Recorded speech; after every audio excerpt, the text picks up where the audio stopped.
Bucket list or green list? The world's envious eyes are on Porto this weekend. A showpiece final between the two British teams with a splash of Portuguese sun. We are 27 hours away from kickoff in the 2021 Champions League final between Manchester City and Chelsea. Hello, how are the nerves? Starting to get a little bit of the better of me, I'll be absolutely honest with you. Thankfully, I'm joined by Jason Cundy and Clive Walker. Clive, how are you feeling, mate? You going to calm me down over the next couple of hours? Probably not. I think it'll probably get worse as we go along. But, you know, we're all in the same boat. You know, we're all nervous and we're all looking forward to it. Jace, I'm sure every Chelsea fan has had the conversation we've had over the last couple of weeks. Here we are. We're in a Champions League final. Yeah, we're just having a conversation about how... I can't quite work out how we got here, but we're here. And it was probably the draw. Once we saw our way through, once we avoided City, PSG and Bayern, and we saw there was a route through, a potential route through, and once we knocked out Atleti, I could see Real Madrid and think that's the best Spain have got to offer. And then all of a sudden the pathway just opens up, and we're here, and we are right now with the two on current form, the two best sides in English football are City and Chelsea. Only City have got more points since Thomas Tuchel came in than Chelsea. So we're looking at the two best sides in the country, and hopefully there's only one side that's going to go on and win this one. Clive, is it fair to say as well, Manchester City are probably the best team in Europe at the moment, so it's quite fitting that Chelsea, the team that we're obviously all going to back, and suppose as well when you look at finals gone by and obviously our greatest night in the football club's history, we were up against it. We're up against it again, but it's probably where Chelsea fans feel most comfortable, isn't it? I think Chelsea fans will be happy enough to perhaps see that we're not the favourites, but I think on the other side of it, we know in cup finals, Jason will tell you exactly the same, cup finals, anything can happen. It's a cup tie, it's one of those games where, after we talk about in the FA Cup, you know, underdogs come through. It's the same thing, you know, just because you're the underdog on the night. You know, and we've seen some performances that we've put in this season, especially defensively. I think we've got to look at that and trust that in the game tomorrow. Yes, it's Man City. Yes, they're probably the best in Europe at the moment. Does that make us the best in Europe if we beat them? It's a very good question. Obviously, not just us as well. We've got the brilliant Ben Andrews over in Porto for us. Ben, good afternoon, mate. How are you and how is Porto? Good. To drag out Joe, Porto is lovely. It is warm. It is getting excited. It's not Cundy levels yet. Good luck with him tomorrow, by the way. I'm just going to say that from a distance. But it is, it's building. There's a lot going on. There's a lot of people here already, a lot of administrational things, organisational things, tables being laid, all that sort of thing. But yeah, tons going on. Zach's out and about with the fans. We haven't got Pat. He didn't get the memo, so we think he's still in Istanbul, possibly. I'm only joking. He'll be doing Jorginho as we speak, and you'll be seeing that a little bit later on. But yes, we will be here spying on training with you later on. I'll be honest with you, Ben, I completely agree with you. That is one thing I'm quite nervous about. This is nothing to do with social distancing. This is the distance I've asked to be away from Jason Cundy before the game tomorrow, because he is going to be a wreck. Jace, we've seen each other from a distance, obviously, all season. It's the first one that we're going to sit in the same studio together for a big final. Yeah. I'm nervous. I know usually you give me a little pep talk before we go on air as well and calm me down a little bit, but we've kind of go into it a little bit with no pressure on it, do you not think? In terms of Manchester City will be the favourites. We've guaranteed top 4 Champions League football next season already. So the cards are kind of dealt in a favourable way for Chelsea. Yeah, it's all well and good saying that before the game. Once that first whistle goes, that doesn't come into your psyche, does it? There's 90 minutes, there's that huge trophy there to be won and be kings of Europe, and that's what it comes down to. Look, I've been through 2 finals, we all have. Manchester United, that one was horrendous, you know, I mean, truly horrendous. And of course, then you fast forward to 12, and then it was the greatest nights in the club's history. And hopefully we can replicate something like that. But you don't enjoy these games, you know, the build up to it. I can't wait for it to start. But you don't enjoy them. You can't enjoy the 90 minutes unless, of course, you're 3 up after 10, but that's not going to happen. Well, not enjoy 90 or maybe 120 and a little bit more, depending on how it goes. That's the worry. But, Clive, I want to take you back to the start of the season, because obviously it's been a long, congested season. It feels like it's gone on for about 3 years, all truncated into one. But obviously Frank Lampard kicked it all off as manager, and we breezed through the group stage. And that's the kind of foundation, isn't it? That's what gives us confidence going into games like this as well, because we've been free scoring at the start. We've beaten some very good teams away from home and in their own back garden, as it were. So it's been a long season, but we've earned it to get to this stage of the Champions League. Most definitely. I think any team that gets into a cup final deserves it, and the Champions League is no different. I think the fact that we showed that in the early stages of the season that we were capable of putting in great performances and beating teams and really putting teams on the wire and really, stamping our authority on some of those games. That I think when we all know your season never keeps going this way. At some stage we have dips, and we've had the dip and we've come out of it and we've recovered and we've carried on with the cups. And I think that's fabulous to say that, on the day, that's our belief, against Man City, on the day. It doesn't matter who we were playing against tomorrow. The belief is, and it will come from us, of course, but from the fans, the belief has got to be there. And the players will feel that. And they've got to have the belief that they can actually win the game. And I'm sure they will have, because they've played in those games that are tight, close, and need winning, putting to bed, if you call it that way, getting the goal, defending strongly. Don't have to get another one, so we defend, and we've done that so many times. Jakes, that's the thing as well, isn't it? It seems like every game there's people from outside that are saying this is the first test for Thomas Tuchel, this is the first test for Mason Mount and the younger players that are coming through. We've beaten Atletico Madrid, who notoriously one of the best defensive sides in Europe. We've beaten Real Madrid as well. We've won it probably more times than any other in the last couple of years, never mind in history. But you go into it with a huge amount of confidence because of who we've had to play to get here and the challenges we've overcome in the last couple of months, don't you? Yeah, we've knocked 3 of the top 4 Spanish sides out of this tournament. Sevilla as well, of course, in the group stage. Whenever Thomas Tuchel comes up against a Zidane, a Klopp, a Jose, an Ancelotti, a Pep, he comes out on top. He has come out on top. And I actually think that these games, if you look back over his time at Chelsea, the ones we've kind of really struggled are against sides like Villa and the mid-table teams, Arsenal. They're the ones, or sides that sit deeper, sides that actually want you to come on to them. And that's where we've struggled. If you think about the sides that actually want to play football against us and actually offer something a little bit different, he's now got something different to offer them. And Pep twice has come out, look, I'm under no illusions about the size of this task that is ahead. And the 2 games we've already beaten City in, it hasn't been their best 11. So tomorrow night we're going to see their best 11. But psychologically, he has got a little something over Pep right now. A little something. We know Pep likes to overthink things, and he played a 4 in the first game, in the first game that he beat them. In the FA Cup, with 4. In the league game was a 3. And I just wonder whether Tuchel's got him thinking about what's he going to do, how's he going, is he going to press? In the FA Cup, if you remember, he actually pressed quite high. He played high. We passed through them. I thought we were excellent passing through them. It's difficult to say how the teams are going to line up. I know how we are, but certainly the way that they're going to line up. What does he do? Just hope that Pep overthinks it. I think as well it's a test for both coaches. And I think the onus is on Pep right now. And I think that's where he's got to come up with an answer. I think Tuchel knows what he's going to do, and he's going to stay with it. Yep. He'll start the game that way. Whether he'll finish it will be another thing. But I think it's Pep who's got to come up with something at the beginning. And something different that shocks us, surprises us, makes us think again and try and do things differently. But before we go any further, can I just say I was pleased with what Jason said there. Arsenal are mid-table side. I did like that. Get it in early. Have a look at the league table. Obviously not just us and Ben and Pat in Porto. We've got the brilliant Lee Parker over there talking us through what the players will have been going through since touching down in Portugal.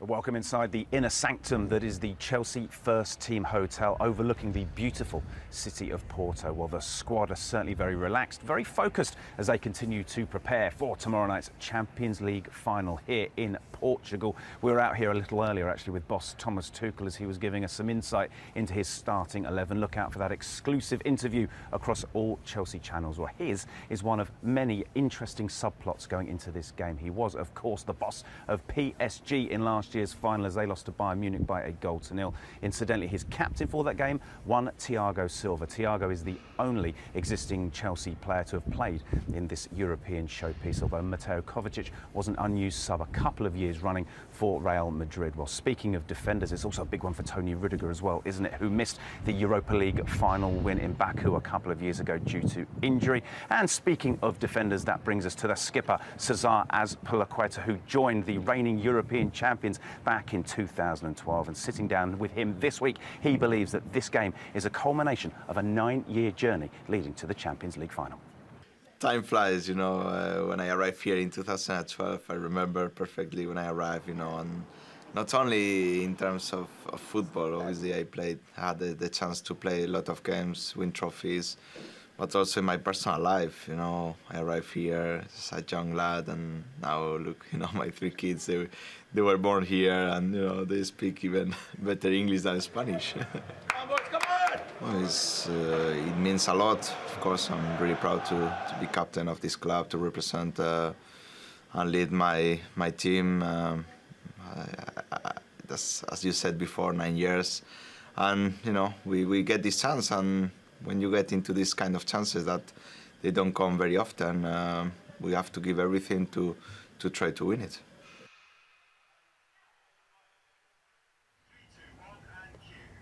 Jace, let's have a little chat about Cesar Azpilicueta and how important he's been, because we saw him at the start there, a fresh-faced, sort of dominating, attacking fullback, and now we see him as this man-mountain legend that can fill in wherever and is reliable and dependable and leads the club sort of on and off the pitch with a terrific character. How important is he for this club, but also as a player off the pitch? No, he's just... he is now, if there is a Mr Chelsea in this current squad, he is it. He's incredibly competitive. He's a lovely lad, honestly. He's such a... You know, you don't... When you meet him, you meet a totally... As most footballers, you meet a different person on the pitch as you do off. But incredibly competitive. He is a leader. And I've watched him this season because Clive and I, it was a couple of seasons ago, I think it was away at Southampton, and there was a couple of moments where he got done down the left-hand side and he got done for pace. And I think we all felt maybe he's coming to the end of his time at Chelsea. And this is maybe 3 years ago. Reece has come in. I think we're starting to see the real edge to him. Reece is getting the absolute best out of him right now. And he's a captain, he wears the armband with pride, and he leads this club. Now, I don't know whether he's going to play on the right-hand side of a 3, but he's going to play right wing-back. We've seen a mixture of the two so far, but he's wonderful. He's infectious for me. You know, ever since he's been here, he's had that drive, that desire, which you ask all players to have, and some need pushing. And I think he does that. He pushes. That's why he's the captain. I mean, no doubt about it, he's the man. And as Jason says, what better person could you want as a Mr Chelsea in the modern game than Cesar? Because that drive, enthusiasm, and his makeup. That, you know, we were questioning, could he still do it a couple of years ago, 2 or 3 years ago? And there were people outside of the club writing him off. And look what he's done. He's been magnificent. How important is that as well? How important is that to see someone that leads by example, but show that versatility as well, to be able to fill in other areas? How important is that as a character to see that for the younger players? Oh, massive. You know, they look up to him all the time. But I think what we have to understand as well, the way he's manoeuvred his position.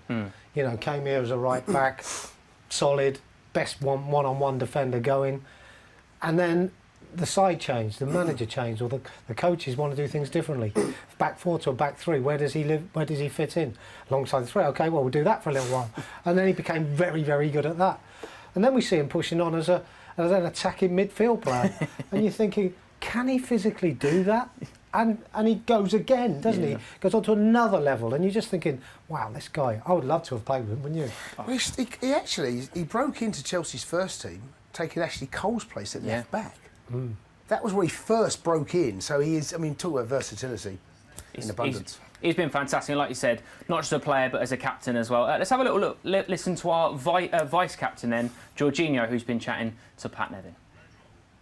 Jorginho, it's lovely to see you. Tomorrow may well be the biggest game of your entire career. What is the biggest feeling you have just now? Is it excitement, maybe nervousness, desperation to play? Maybe a bit of all of them together, because we can't wait to be here tomorrow. Because yes, at this time, at this point of my career, I think this is the biggest game that I'm up to play. So let's see what's going to happen. So an excitement of all the players who want to play from the start. Do you know if you are playing yet? And if not, when do you find out? When does Thomas Tuchel tell you the team? Yeah, we don't know yet. We don't know yet. Probably it will be tomorrow before we come to the stadium. But to be honest, it doesn't matter now who's going to play. What matters is that who is going to play. I'm sure we'll give everything to bring the cup home. And that's what matters now. Not who's going on the pitch from the start, but everyone's involved, and we just want this team success. So we just cheer up for each other. Clive, how impressed have you been with Jorginho this season? Because especially since Thomas Tuchel's come in and he's played the double six, and Kovacic and Kanté and Gilmour's come in and impressed as well. He's kind of stepped up and almost silenced a lot of people that have doubted him in the second half of the season, hasn't he? Well, again, I suppose when we talked about Cesar before, you know, you test these players. These players are some of the best players in the world, and you're testing them. Get the best out of them is the answer from the coach's point of view. Can you do that? Can you improve that player? But there's got to be something from within that says, you know what, I'm not giving up on this. I'm going to keep trying. He wants me to try and play a different way with a different player in a different formation. I'll just get on and do it. And to be fair to him, you know, there's been times he's been absolutely magnificent, like all players, and they've had their odd games where they've not been so good. So we accept that. He's never stopped trying. He's worked hard at his game, and you know what, you know, I like him in the side. And as long, for me, and we're all discussing the formation tomorrow. We never know who's going to be playing, but if he's in there alongside Kanté, I think that'd be great for me.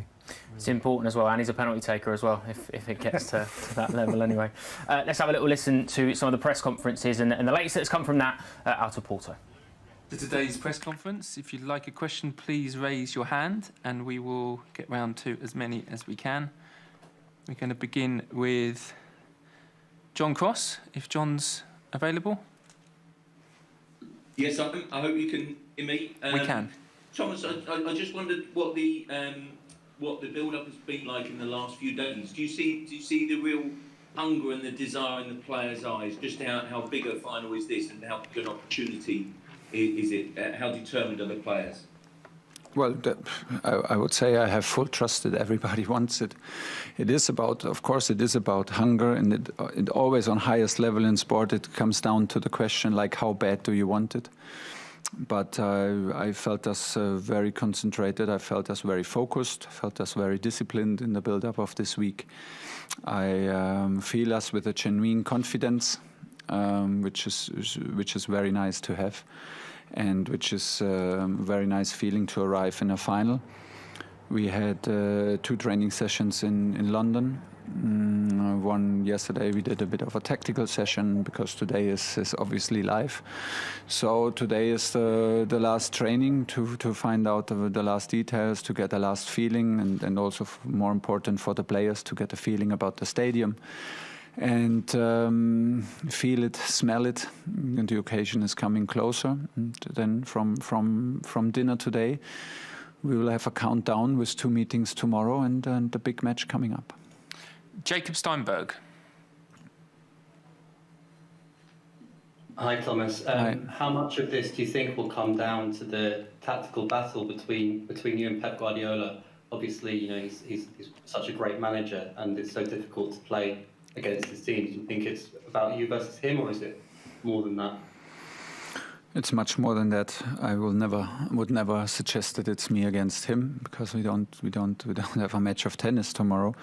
We arrive with our teams, and Pep will prepare his team, and I will prepare my team in the best way possible. We have 2 experiences now against them in different competitions, and 2 different matches, 2 different lineups. Tomorrow will be a very different lineup, I think, from Man City. But nevertheless, we have the experience of how much we had to suffer. We have the experience of how brave and how courageous we need also to play in certain moments of the game. For me, it's about this tomorrow.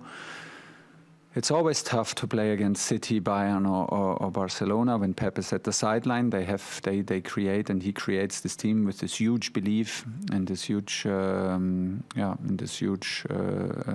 success and continuously winning mentality.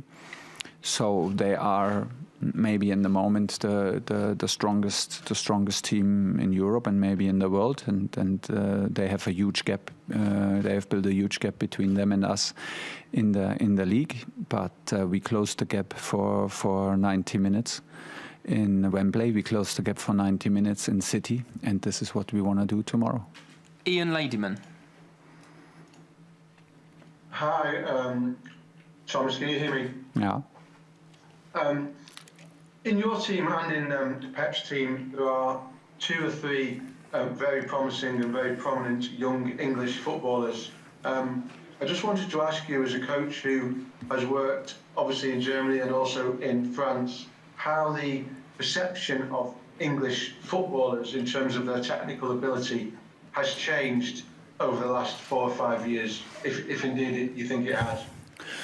I think football in general has changed. It becomes more technical, faster and faster, and on every position play more and more all-rounder because the strikers also defend. The strikers need to run. The strikers need to dribble. The strikers need to win ball backs. The midfielders, of course, they need to be able to do everything. The defenders attack spaces now with the ball, without the ball. They need to be brave and courageous to cover a huge space and not only sit deep. So the game in itself has changed, and this is a constant change. And so do the players who are the biggest part of this game. And well, you have a lot of young English talents in Bundesliga, so we were very well aware of it, of all that quality, and that does not change when you work in France or in England. I'm glad to have these players. They are in the moment in the toughest league in Europe. This is what shapes their attitude. Our club has a strong work ethic and is a strong club that sharpens your mentality, that sharpens your attitude, and this is very, very good. And from there on we go, and we rely on them and we trust them. They're a big part of our squad. Andy Dillon. Hi Thomas, can you hear me okay? Absolutely. Good. I hope you're well. You've said several times that you want to shape Chelsea into the team that people fear, that other teams don't want to play. I just wonder, are Manchester City that team at the moment? And what's your message to your young team in order to overcome that in the next 24 hours, please? Well, it's a bit hard to answer in detail because these are the messages for my team. So we had some messages already yesterday in Cobham, and it's pretty much our routine to have tactical meetings, tactical sessions, to divide it in offense and in defense. And like I said, we are very well aware that Man City is the benchmark with this team and this manager over the last years. But we are very well aware that in football, you are always able to close the gap, and we closed the gap twice, and this is the challenge for tomorrow. And how did we close the gap? We were courageous, we were brave, we were suffering together, and we were strong as a team. We had a strong belief, we had strong quality, and we did show up in every single minute, and this is it. This is pretty much it. These are now the headlines for it, but you need to break it down into behavior, into little details, and this is what we do with the team. Any team news, please, as well? Injuries. Mendy, Kanté. Best news ever. No injuries, and I hope it stays like this till after the training today. Nick Purewell.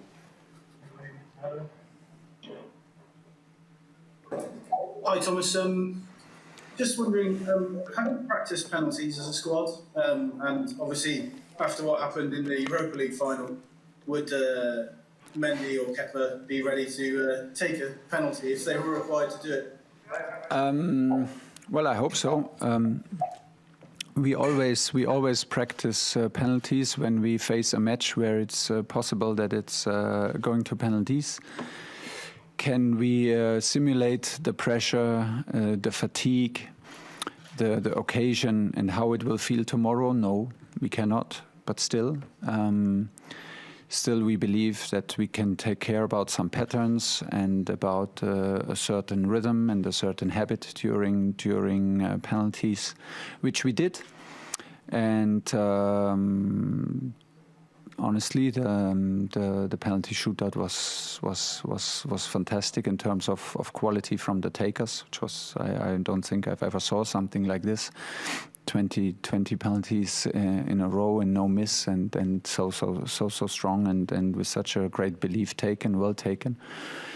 Let's see. We have the guys. We have identified the guys who should take the penalties for us. But I don't know who's in the end on the pitch. So we need to be well aware. But we are prepared. And in the end, if we go to penalties, we go in there together, and we go out of penalties together, no matter what happens. Okay, we've got time for 3 more. John Murray, 5 Live.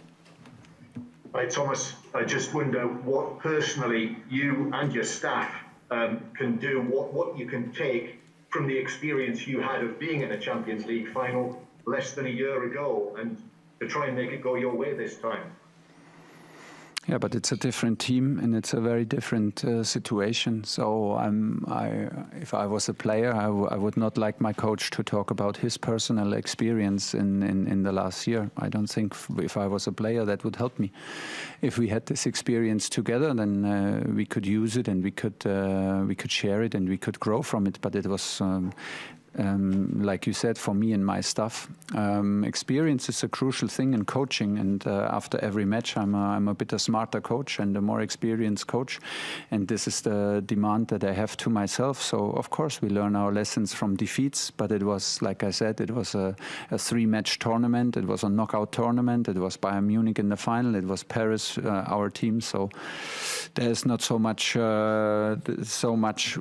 where you can draw a line and say, yeah, this is the key point that we did wrong, or that we have to learn and step up from that to make it happen.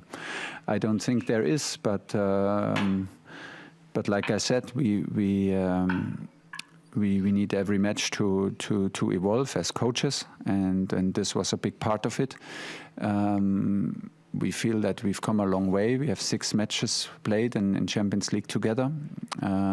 Frank played with Chelsea a fantastic group stage, so we feel that we worked hard to be here, and we feel absolutely the hunger that we are not happy yet. We are not happy to be here. But we are not overexcited to be here. We want to be overexcited tomorrow after the match. We want to do the last step. We are here to win the trophy. Maybe a slight underdogs, but this does not change nothing. We want to close the gap and we want to leave Porto with a trophy. Okay, last 2, Pedro Alfonso and then Nazar Kinsella to finish. Pedro. Hi, Thomas.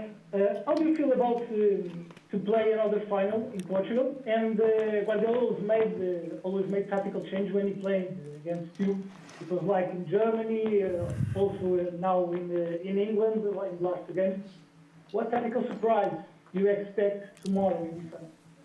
No, I don't know what to expect. Honestly, we have to wait. I'm not in Pep's head, and I'm not in the meetings, and I'm not in what he thinks and predicts. And just to make this clear, this is not about preparing a team. It's not about that I give them the impression that I know what's going to happen tomorrow. I simply don't know. I can just prepare them on several possibilities, on our principles, on the principles of the game that we can analyze from Man City. But in the end, I want to encourage them to be brave, to take actions, to stay active, to defend and attack with a certain aggression, and that we try to be the very, very best, that we have no regrets after this game. So this is what I encourage my team to do in all aspects of the game. It's not about prediction. It's not that I know what's going to happen. I simply don't know. So why should I pretend to know? I try to encourage everybody. I try to prepare several opportunities and prepare my team for that. And what was the first part of your question? I forgot. About? How do you feel to play another final in Portugal? I'm very happy to be back in Portugal. I have so many good memories being here, and I could have not imagined that I'm so often and have so often the possibility.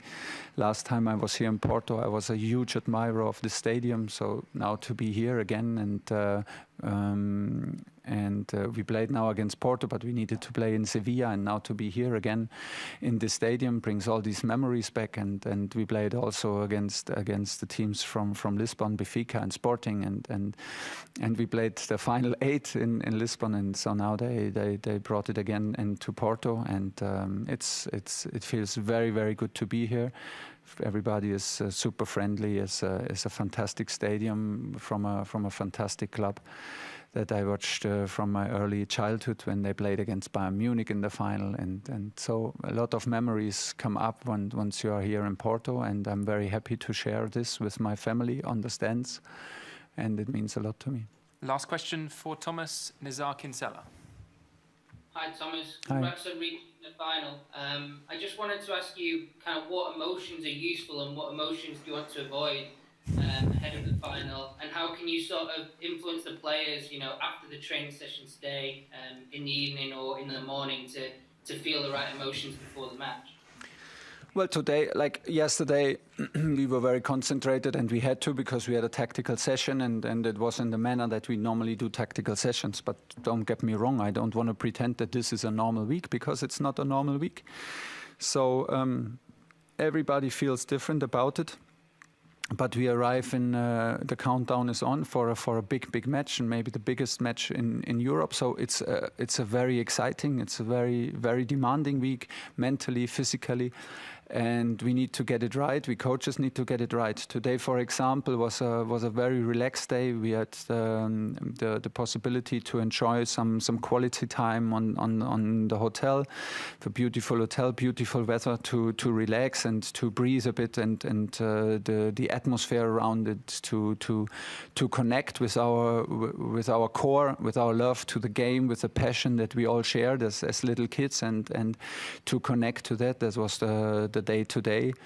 So I think the tension is building very naturally, and of course, if you can wish for something, we don't wanna arrive in the final overexcited, and we don't wanna arrive underexcited, like to play cool. Also, we are not cool. So the best thing is to admit your feelings. When you're nervous, you're nervous.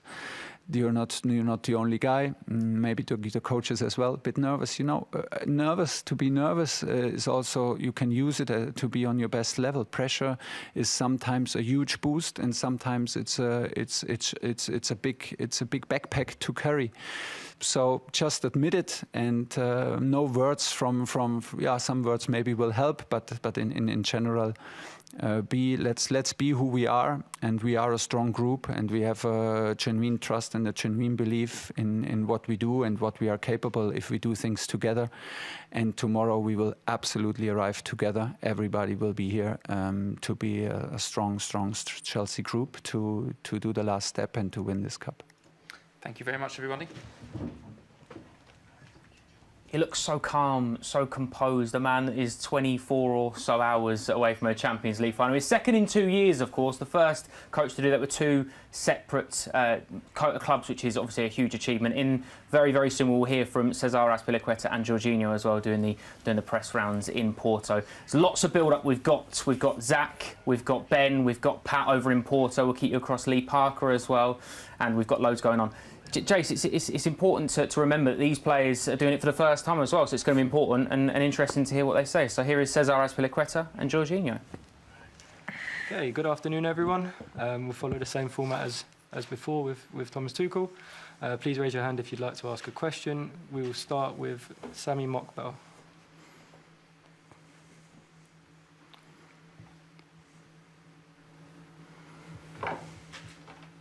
Can you hear me? Yes. Yeah. Cesar, a question for you.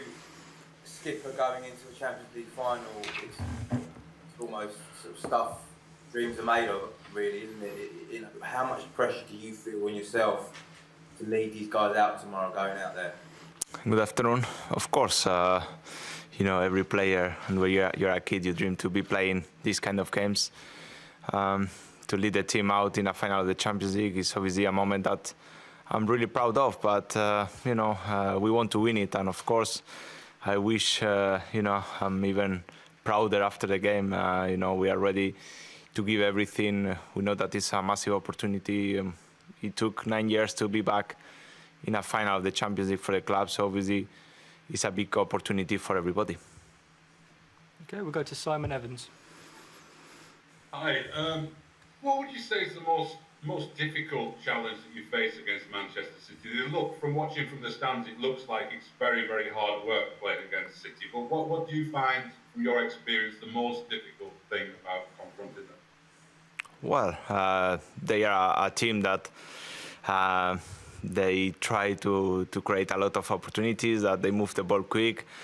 Of course, I'm not going to discover Manchester City now, but we have confidence in ourselves. I think we have shown through the last few months that we are capable of having good performances and good results against top teams. And obviously, we are here in the final of the Champions League because we deserve to be here. We have beaten very good teams. We had very good performances. And it's the last step, and we want to take it. Tom Roddy? Thank you. Hi, Cesar. Can you hear me? Yeah. Pep was just talking about how Thomas was just talking about how City are the best team in Europe at the moment, and described Chelsea as maybe the underdogs in this game. Do you think you will use that status as to your advantage, a kind of siege mentality into it? Well, of course we have the mentality that we know that we have to give everything on the pitch, that we have to be a group that I think we have shown that in the past, especially in the big games. Not only the 11 players on the pitch, but everybody on the bench, on the dressing room, the staff. That's very important to create that unity. And we know that we have a challenge ahead of us, but we want to take it. And we know that we will have to suffer for moments, that we will have to be at our best if we want to win. But we have to accept it and give our best. Of course, is the biggest game of the season, and we are ready for it. Andy Dillon. Hi, can you hear me both? Yeah. Hi, this is a question for Jorginho. Sorry, Cesar, it's a question for Jorginho. No worries. Jorginho, would you mind talking us through, please, how you're feeling as a regular penalty taker for Chelsea? We saw the drama with Manchester United the other night, and if I may say so, you've had your ups and downs from the penalty spot this season with Chelsea. Tell me about your preparations for penalty shootout, and what goes through your mind, and how prepared are you for it? I'm really prepared, but I'm not going to tell you how. But I think this game can be solved in details, and maybe that is the opportunity to change things for us. So not just me, but the whole team trained and is prepared for everything is coming tomorrow. And can I also ask you a bit about, you've credited your mum a lot with your football skills, which is quite unusual. I just wondered, have you got many family coming over, and what this will mean to your entire family should you go on and win the Champions League? Yeah, it would mean a lot. And of course, my mum will be here, my dad, my sister. So this final, it means a lot for my family, for my friends, for the people who was always there beside me in every single moment of my life. Will you finally be able to say you're better than your mum at football? Sorry? Will you finally be able to say to mum you're better than her at football? No, she will always be better than me.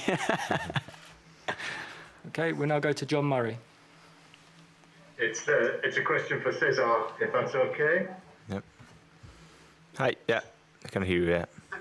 Good. Cesar, you know, having had almost 10 years at Chelsea, you've witnessed and been involved in some remarkable things, some incredible highs. But could you just reflect, in the position that you are now on the brink of a Champions League final, about specifically what this season has been like? Because it must be extraordinary to look back on what's happened. Well, I think this season we have had everything. I think start of December we just beat 4-0 against Sevilla. We were top of the group in the Champions League. We were top in the Premier League. Everything was going well. Then we had 2 months with bad results. We had a change of manager.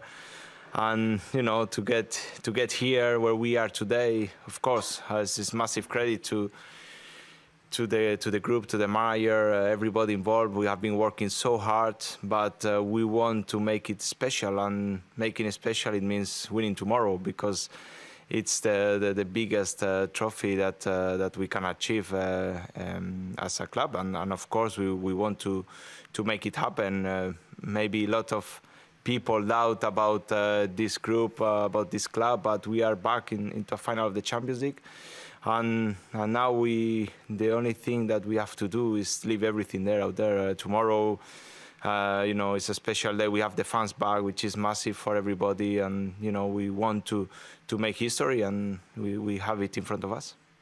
Now we'll go to Martin at ESPN.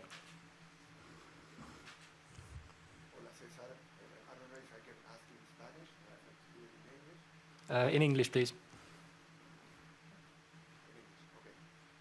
Cesar, it was an amazing transformation, the one that you've been through this season, and you have been in the last Champions League Chelsea has won.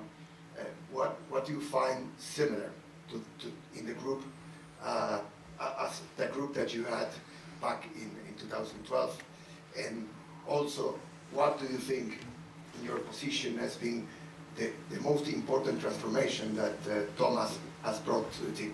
Well, unfortunately, I was not here in 2012 when Chelsea won the Champions League, but I came up as months after. And, obviously, after 9 years, there have been a transformation of players. We have had different players. We have won different trophies. And of course, personally, when I signed for Chelsea, I wanted to repeat that, and it took 9 years to be in a final of the Champions League, and now we have this opportunity ahead of us that we want to take, and of course Thomas has made a huge impact since he came in January. We didn't have a lot of room for mistakes, and since the first day he made very clear what he wanted from us. And we try to improve every day because we didn't have lots of time for training. So every game, every 3 days, we have been playing big games. And of course, the team has made a huge effort, and we want to make it special tomorrow. Nizar Kinsella. Hi guys, good luck ahead of tomorrow.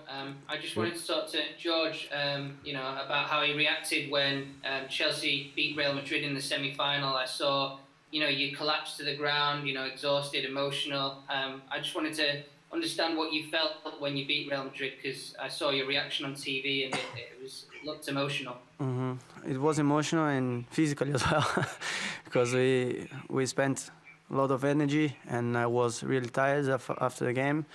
And then emotionally, because achieving the final was massive.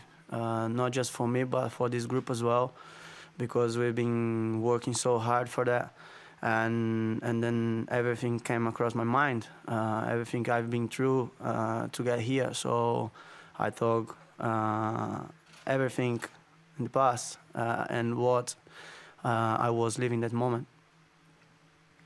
Matt Dunn, Daily Express. Hi, a question to Cesar, perhaps, because he's been in the game a little bit longer. Tomorrow's night's game is Sheikh Mansour's team against Roman Abramovich's team, two of the biggest benefactors to football. What's your feelings about that, and do you think that's going to be the way forward for football in the years to come? Well, the only thing that I can speak is about our owner, Mr. Abramovich. Since I came here, I saw a real desire to not only to win on the pitch, but also the work he does for the community, every time, but also during the last couple of months with the pandemic. That's the only thing I can say. Of course, he's the owner of Chelsea since 4 years ago. He always showed that desire to make the club winner and to always try to get the best for the club. But I don't want to stop there, because him and everybody in the club, they do an amazing job off the pitch, and I think it's quite remarkable. And of course, we are very grateful to have him with us. James Robson, Evening Standard.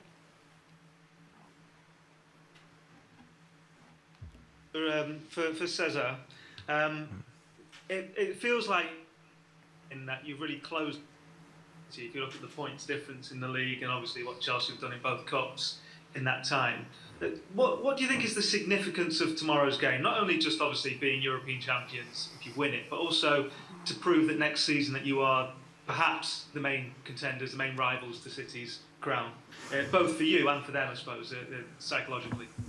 Well, Chelsea always fights for everything, and we have to go step by step. It's true that in the Premier League we finish fourth, and it's not where we want to be, and we always seek to improve every season.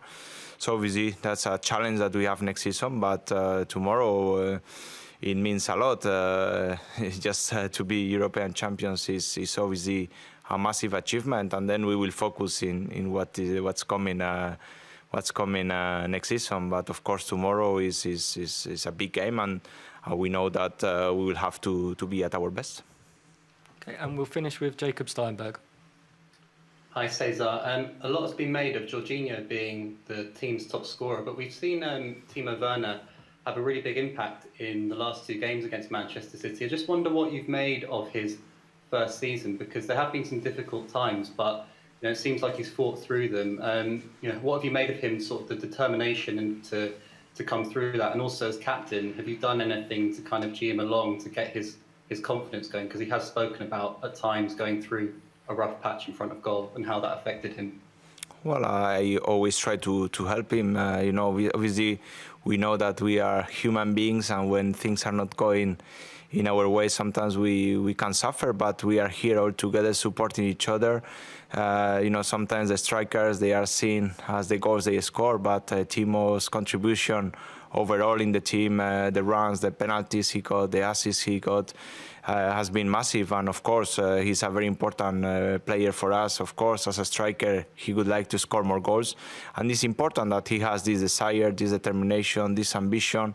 He was his first year at Chelsea, and of course, tomorrow is a very important player for us, that we can have him threatening the line and making the difference up front. Okay, we'll end it there. Thank you, everyone. Thank you, guys. See you. Thank you. Quite a lot to dissect from that. Jorginho, Azpilicueta, and obviously the manager Thomas Tuchel as well. Clive, well, let's start with Thomas Tuchel. Obviously, he was at the start of it. He spoke about being brave and I suppose taking the initiative going into a big game like that. Is that what you want to hear from your manager, to say, look, I know you're good enough, I trust you in this, it's a big occasion, but you're here for that exact reason, go out and enjoy it? No, I think don't get us wrong here. The manager's made a huge difference, and he's obviously got into the players' heads. We talked there briefly about the time they've not had on the training field to sit down and tactically work out everything. So you've got to say the players were good, but you've got to get the best out of them. And I think he's improved them. I think he's improved the way we've played. Hence, we're where we are right today. And I think the players have appreciated his involvement there. And I think whatever he says to them has gone through the head rather than through the body on the training field, if that makes sense. Because Jason will tell you that players need help up here as well as down there, and it's a balancing act between the two. Jason, something about Thomas Tuchel as well. Ever since his first press conference as Chelsea boss, he gives off an honesty, and you want to buy into what he's saying. As a player, how important is that as well, that you see that honesty from a manager, that you don't think that he's just paying lip service and getting little sound bites for us in the media to dissect and talk about? Yeah, I mean, that's the public persona there we see. I'm guessing he's very similar privately as well, but he is very open, he's very honest, he's quite pragmatic. The way he speaks, there's no frills about it, he doesn't fluff any answers up, it's quite honest and quite basic. Look, here's what's got to happen, here's what we've got to do, and here's how I plan on doing it, or something along those lines. I'm guessing he keeps things quite simple, and I'm guessing he does something similar with the players. You heard Aspie just mention there in his presser, talking about how little time they've had to work together. And what he means by that is we've had 2 games a week, sometimes 3 in 10 days or something silly like that. So the time he's had on the training ground with the players has been limited. And I think that what his message is, he gets it across, very simple, quite plain, in simple language, here's what I want. And I think that's worked. I think listening to him talk there again, I like the way he talks. I like his attitude in press conferences. He doesn't play up to the cameras. He doesn't give the reporters anything they don't want. He's just, here's the answer, take it. And I think that as footballers, we're quite simple creatures, really. We like to be told what to do, when to do it, and how to do it. And if you stick to those sort of rules, footballers tend to respond to things. Here's what I want, here's how I want it, and here's how you're going to do it. And that's so what I've seen so far pretty much sums out how the players responded to it. Yeah, and when you talk about top quality players, they react quickly, they take it on board quickly, and I think that's what we've seen from Thomas Tuchel since he's been in. Again, we'll go back to they haven't had enough time, but they've adapted to it, to his style, to what he says and how he wants it done. And that's typical of the team and how they come through. There's obviously going to be a lot of twists and turns in the next 24 hours or so, but we've just seen İlkay Gündoğan maybe limp out of training, so I don't know if it's something serious. It might just be a little bit of a knock, but Jace, he's obviously been their top goal scorer this season, important figure under Pep Guardiola, especially the second half of the season. How much do you read into things like this? Because I'm assuming that every day in training, you boys will have seen it a million times. Our players get knocks, they run them off, but because the cameras are there, because it's the night before a Champions League final, you get excited when you see something. You think, oh, is there something in that? Is there, or is he all right? Who knows? I mean, look, this could be tactical as well. Yeah, yeah. This might be I mean, it's difficult to tell. Depends what the injury is. If it's a knock, kick on the ankle, someone stood on his toe, whatever, you're going to be thinking... It's hard to tell. Yeah, that's fair enough. When you see him just rubbing his thigh slightly, that's when I start getting excited to the fact that if that's a pulled muscle, now that's a big difference to just a knock. So yeah, of course the press are going to focus on that. We're going to look at it. We're going to say, well, whichever player it is, you know, it's got to be to our advantage if he's unavailable tomorrow. How difficult is it as well, Jay? Because I'm assuming managers like Thomas Tuchel and Pep Guardiola, we know how tactically astute they are, and they'll have had plans in place probably weeks in advance for this game alone. But if you've got İlkay Gündoğan the night before that takes a knock and he's pivotal to the way you're going to play, they've got enough players within the squad, both squads, to change like for like and not change too much. But he's such an important figure, and it has been the second half of the season. Does that change the manager's thinking, or does he go, no, I'm sticking to this plan and we'll just find a like for like? Or do you have to change it with players? No one will have any sympathy for teams like Chelsea or Man City if they pick up an injury, all right? And nor should they. It's a squad game, OK? And one injury should not affect the way that you approach the game tactically. The personnel can change. Of course, it's going to affect if a player misses. For example, I was at when we played Arsenal in the Europa League final. Was that a mid-table side? And Arsenal mid-table side. And of course, N'Golo Kanté, there was a big... Is N'Golo going to play? Well, he didn't train. You know, he participated in training. It was a couple of little runs and he sat out. And we're all anticipating he's not going to play. Well, lo and behold, he played the next day and he was magnificent on the day. So I wouldn't read too much into it. I think what Tuchel won't look at that. He'll have his mindset on what we've got, the players he's got, the way he wants to play. Whatever they do, let them worry about us as much as they can. But look, that's Pep's problem, not mine. Far too balanced for me, boys. I was looking for a little bit of a bite there, a little bit of narrative. But Ben might buy into us. Ben, Pat and Zach over in Porto for us. Chaps, what have you made of the İlkay Gündoğan? Anything in it, do you think?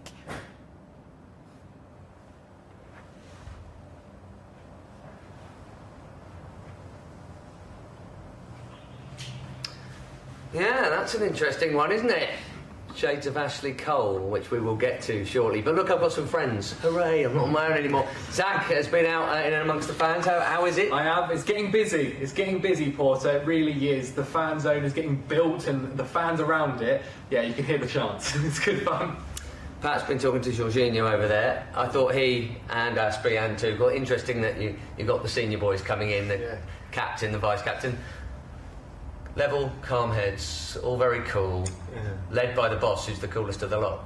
And that's probably why those two were picked, because they are absolutely laid back. Funnily enough, off camera as well, he did a couple of interviews I've witnessed just before. Obviously, he did them in Portuguese. However, he didn't at any point do anything other than smile. Then he laughed, and then he had a little bit of a joke with everyone. And he just actually, he built up calm, but enjoyment. He actually looked as if he was really enjoying himself, and that will percolate all the way through the team and all the way through the group. I like the attitude. I really felt comfortable down there. Thomas, talking about having some quiet time at the hotel, Zach, connecting and with our bodies and all of that. I was reading a couple of weeks ago about him and his yoga, which he's not absolutely religious about. When he remembers to, he will, and it'll take a bit of time. You can feel that, can't you? I mean, we've all seen him go a bit ballistic at times on the touchline, but there is generally a serenity about the bloke. Oh yeah, he's a cool and calm guy. He's collected when he's on that bench. If we score a goal, you see him maybe lose it a bit. He enjoys it, but he doesn't go too crazy. I don't think we'll be seeing any Mourinho running down the touchline kind of antics from him. But it's nice to see as a fan that it's like he cares. He like breathes football, lives and breathes it, and you see that in the way he is on the touchline. Can I jump in and just say one little thing there? And I don't know how many Chelsea fans seen it, but it was after the Real Madrid game, I think it was, and everyone had gone, and he walked out quietly to the middle, and he made this guttural roar. It was just come from the inside of him. It was huge, and I don't know if we've got it anywhere, but it was an extraordinary thing. So the calmness is there, but he's holding it in. So if we went out here tomorrow night, you're going to hear it, and I don't think he'll wait until the place is empty either. What about that Gundogan thing then? Something and nothing? No, an arm round him. He looked like there's a little problem there. He's not an Oscar-winning actor. There was something wrong there. That's too good, that acting. You know, every player knows how to act. We've seen that. But you look at him there, and there was some pain there. Now, he's obviously just tweaked something, and a tweak can go one of two ways. But that thing you saw in his face wasn't pain. That was fear. As in, I might not be able to play. Yes, yeah. That was fear that you saw there. And a real concern, I would say, for Manchester City. Having said that, they've got one or two good players to bring in, to be fair. They have. Well, we're going to talk about some of those options a bit later while Chelsea's training is going on as well. But it does remind you how public this is and how rare that is, and why managers, generally speaking, hate this happening on the eve of a final. They don't like it. They have to do their other work, don't they? Really in the week, in the build-up to it, because they don't want to give too much away. And injuries can happen. Those of you who might have been with us a long time ago, 2008, in Moscow when we were bringing you live training, and Claude Makelele did something I'm sure you're not supposed to do the night before a final. Ashley Cole on the receiving end of this. And it's something, I mean, this was just, what is that? What are you doing? Two-footed. We're laughing now. Ash had to have injections that night, and the next day. And the next day, he still played pretty well against Cristiano Ronaldo. We've seen Sarri getting cross in Baku as well, haven't we, Pat? Yeah. Conflicting reports as to what that was about. Basically, he was fed up with people spying on what he was doing, and also maybe there was a row or something. There was a report at the time that was put out on the coverage, in the mainstream coverage, that there had been two players that were having a go, and it went straight to him walking, throwing his hat down and walking out, as if he had been angry with them. I was standing on the touchline. That's not what happened. Those two things happened 20 minutes apart, and they spliced them together to make this story, which was untrue. He was just annoyed that people were in the way there, but you know, it shows you there's a bit of tension, doesn't it? It shows you that everyone's a little bit uptight underneath it. We're talking about the calmness, but underneath it, you do not want anything to go wrong on this night, which is, to be fair, we're listening to everyone, and you're talking about the calmness, and everything seems cool. Right, see about 11:30 tonight, and you're trying to get to sleep. It might be a wee bit different from that for some people. Some people find it difficult to sleep for the big games. Hopefully nothing weird goes on, Zach, in the Chelsea session, which is coming up, any minute actually, but yeah, that was the headline from the City point of view, but boys, just be gentle. Yeah, indeed, I'm pretty sure that's what Tuchel will be telling as they come out. No hard challenges. If it's going that way, you just let it happen. Just let it happen for the cameras. It's bad, especially because he's been probably one of their better players since this season. Especially when they weren't having the best period as well at the beginning of the season.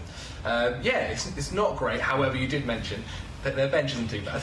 They can bring on some decent players.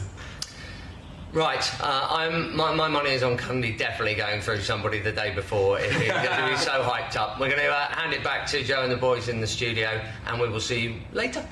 Ben, he is disgusted with that, Ben. He is absolutely disgusted.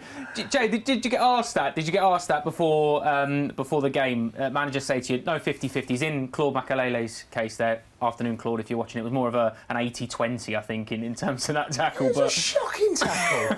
Do you know what? Today, if VAR looks at that and he give a red, it's not getting overturned. That's in training. Look, you're always told on a Friday, you know, generally, I don't know what Clive did back in the day, I guess something. It was quite relaxed. You've done all the work Monday to Thursday. And Friday, it's a loosener, it's a five-a-side and set pieces. That was pretty much what we'd done. There was never really an opportunity to get injured. Players did, naturally, of course, when you're active, these things can happen, but I think the game had changed by the time, Jason. Oh, right, okay. Was it different in our day. We'd have a five-a-side and that'd be it. Do a warm-up and a five-a-side and a cool-down, and that was it. But the five-a-side was intense, and there would be tackles. And of course, you're always aware of certain players who could tackle a bit more ferociously than others.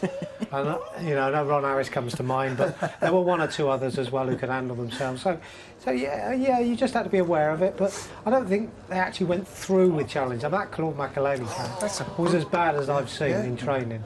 It's 2 foot. It's dreadful.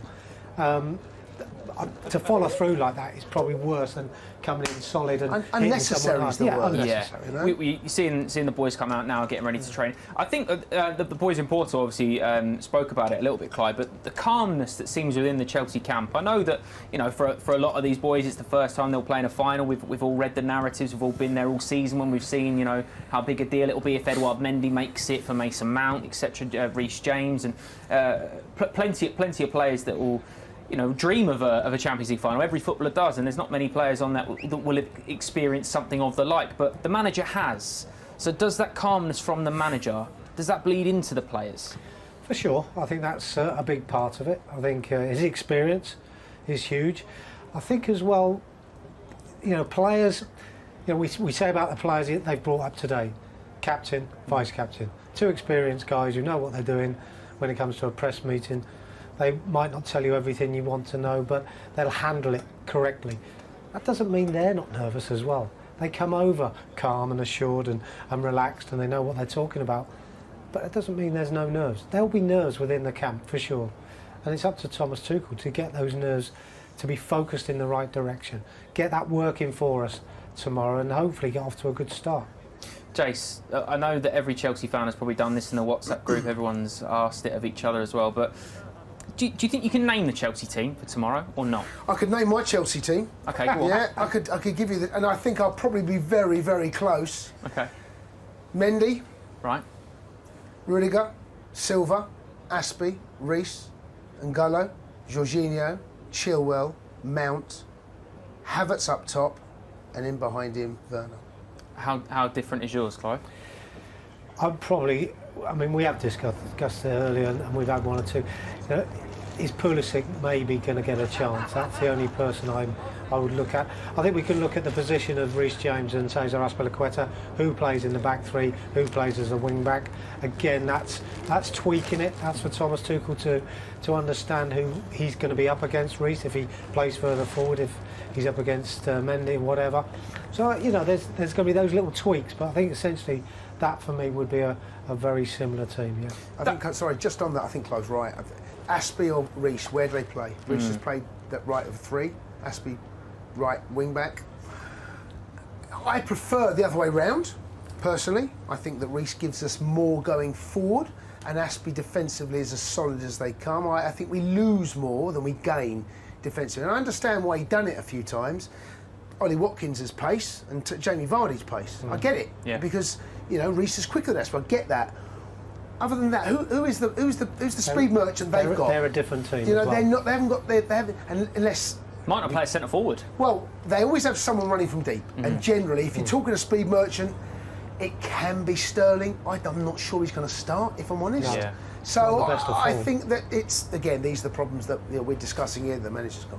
Because if it comes to that, because we saw in it was the FA Cup semi-final game where Reece James gave Benjamin Mendy an absolute horror show, and there's that amazing picture that I'm sure everyone's seen on Twitter of Pep Guardiola sort of crushing to his knees after James has knocked it past Mendy and left him in his dust. And you look at things like that, and then you look at the experience that Azpilicueta brings and how defensively sound he is. You can see why there is that tinkering between the two, but what we've not seen it so far. What matters between... Sorry, excuse me.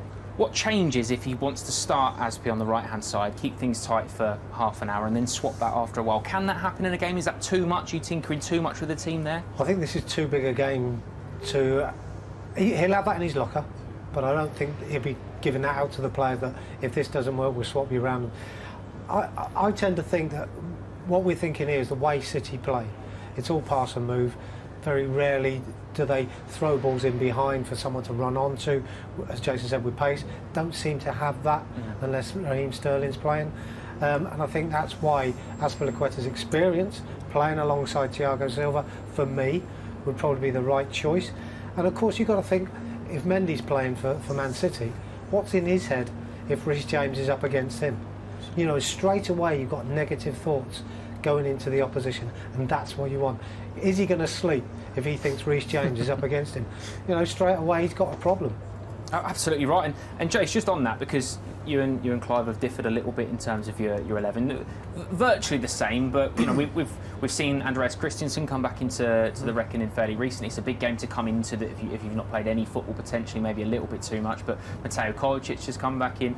The difference between you two was Kai Havertz and Christian Pulisic. Is that the one, or are you starting Kai? Or I would have Kai. My one would be about Werner at the moment. Okay. And Pulisic, who can hurt the opposition more.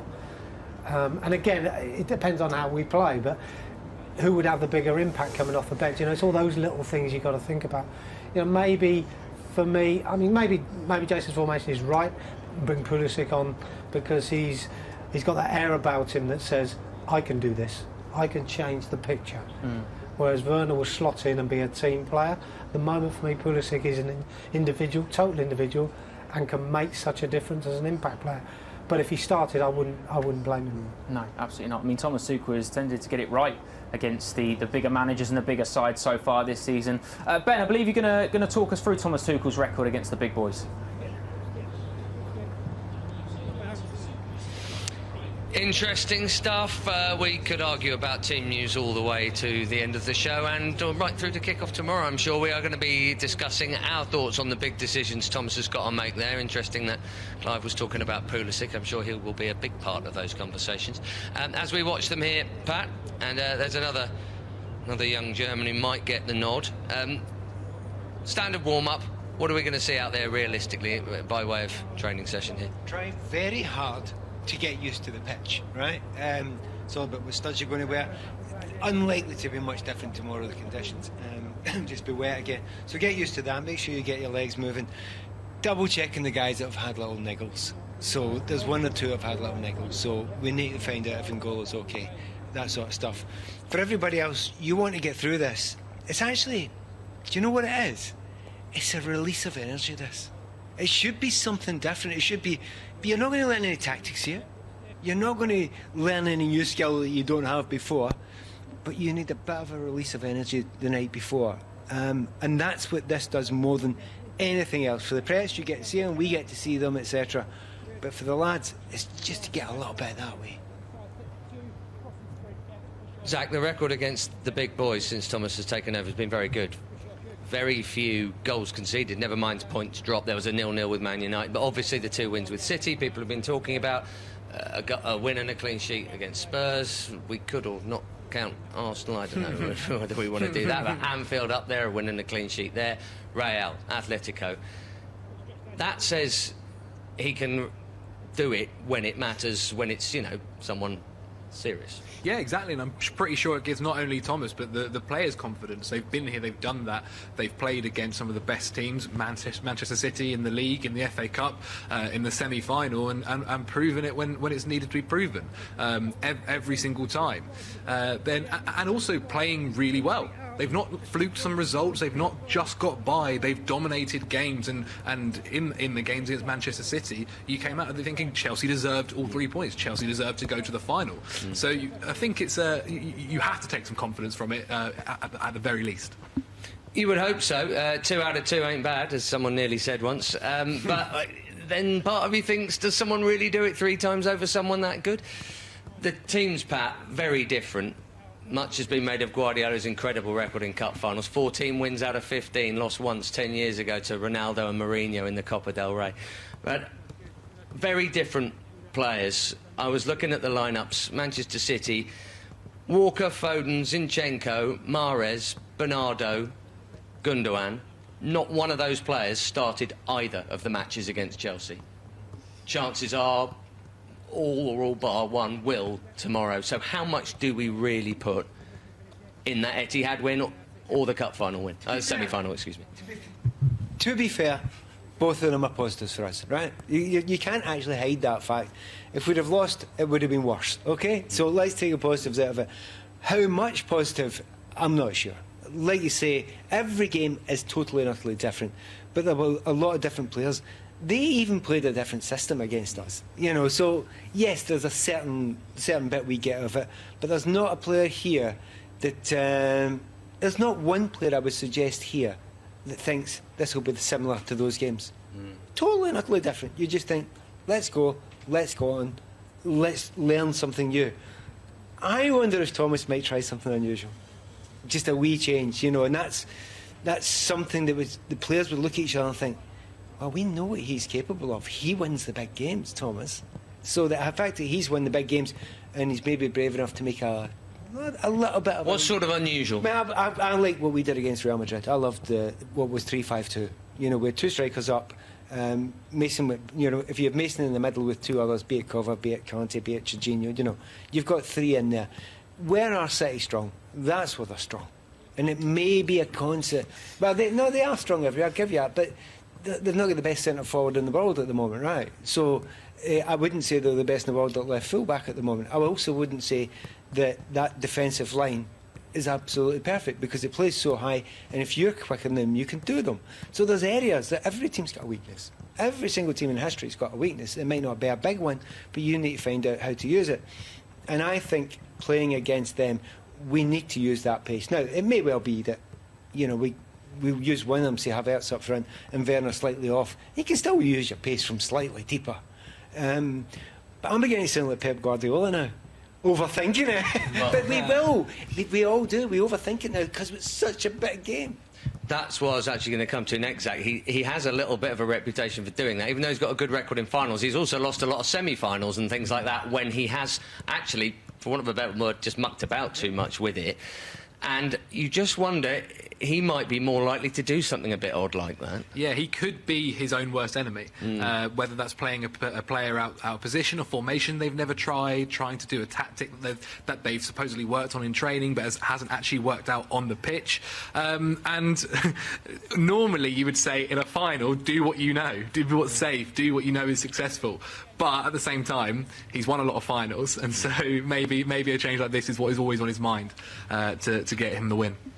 Well, I know there's a lot of people who want to see that man starting tomorrow. I wouldn't bet on it personally, not with any inside knowledge, but there's a shout for it, and it certainly might need him over the course of 2 hours, of course, Olivier Giroud there. One thing that is for certain, surely, is that Man City will play with a bit more verve than they did in that cup semi-final when we all thought they were oddly flat. Back to you, boys. The boys are right, aren't they, in talking about the potential for Pep overthinking things, because he does...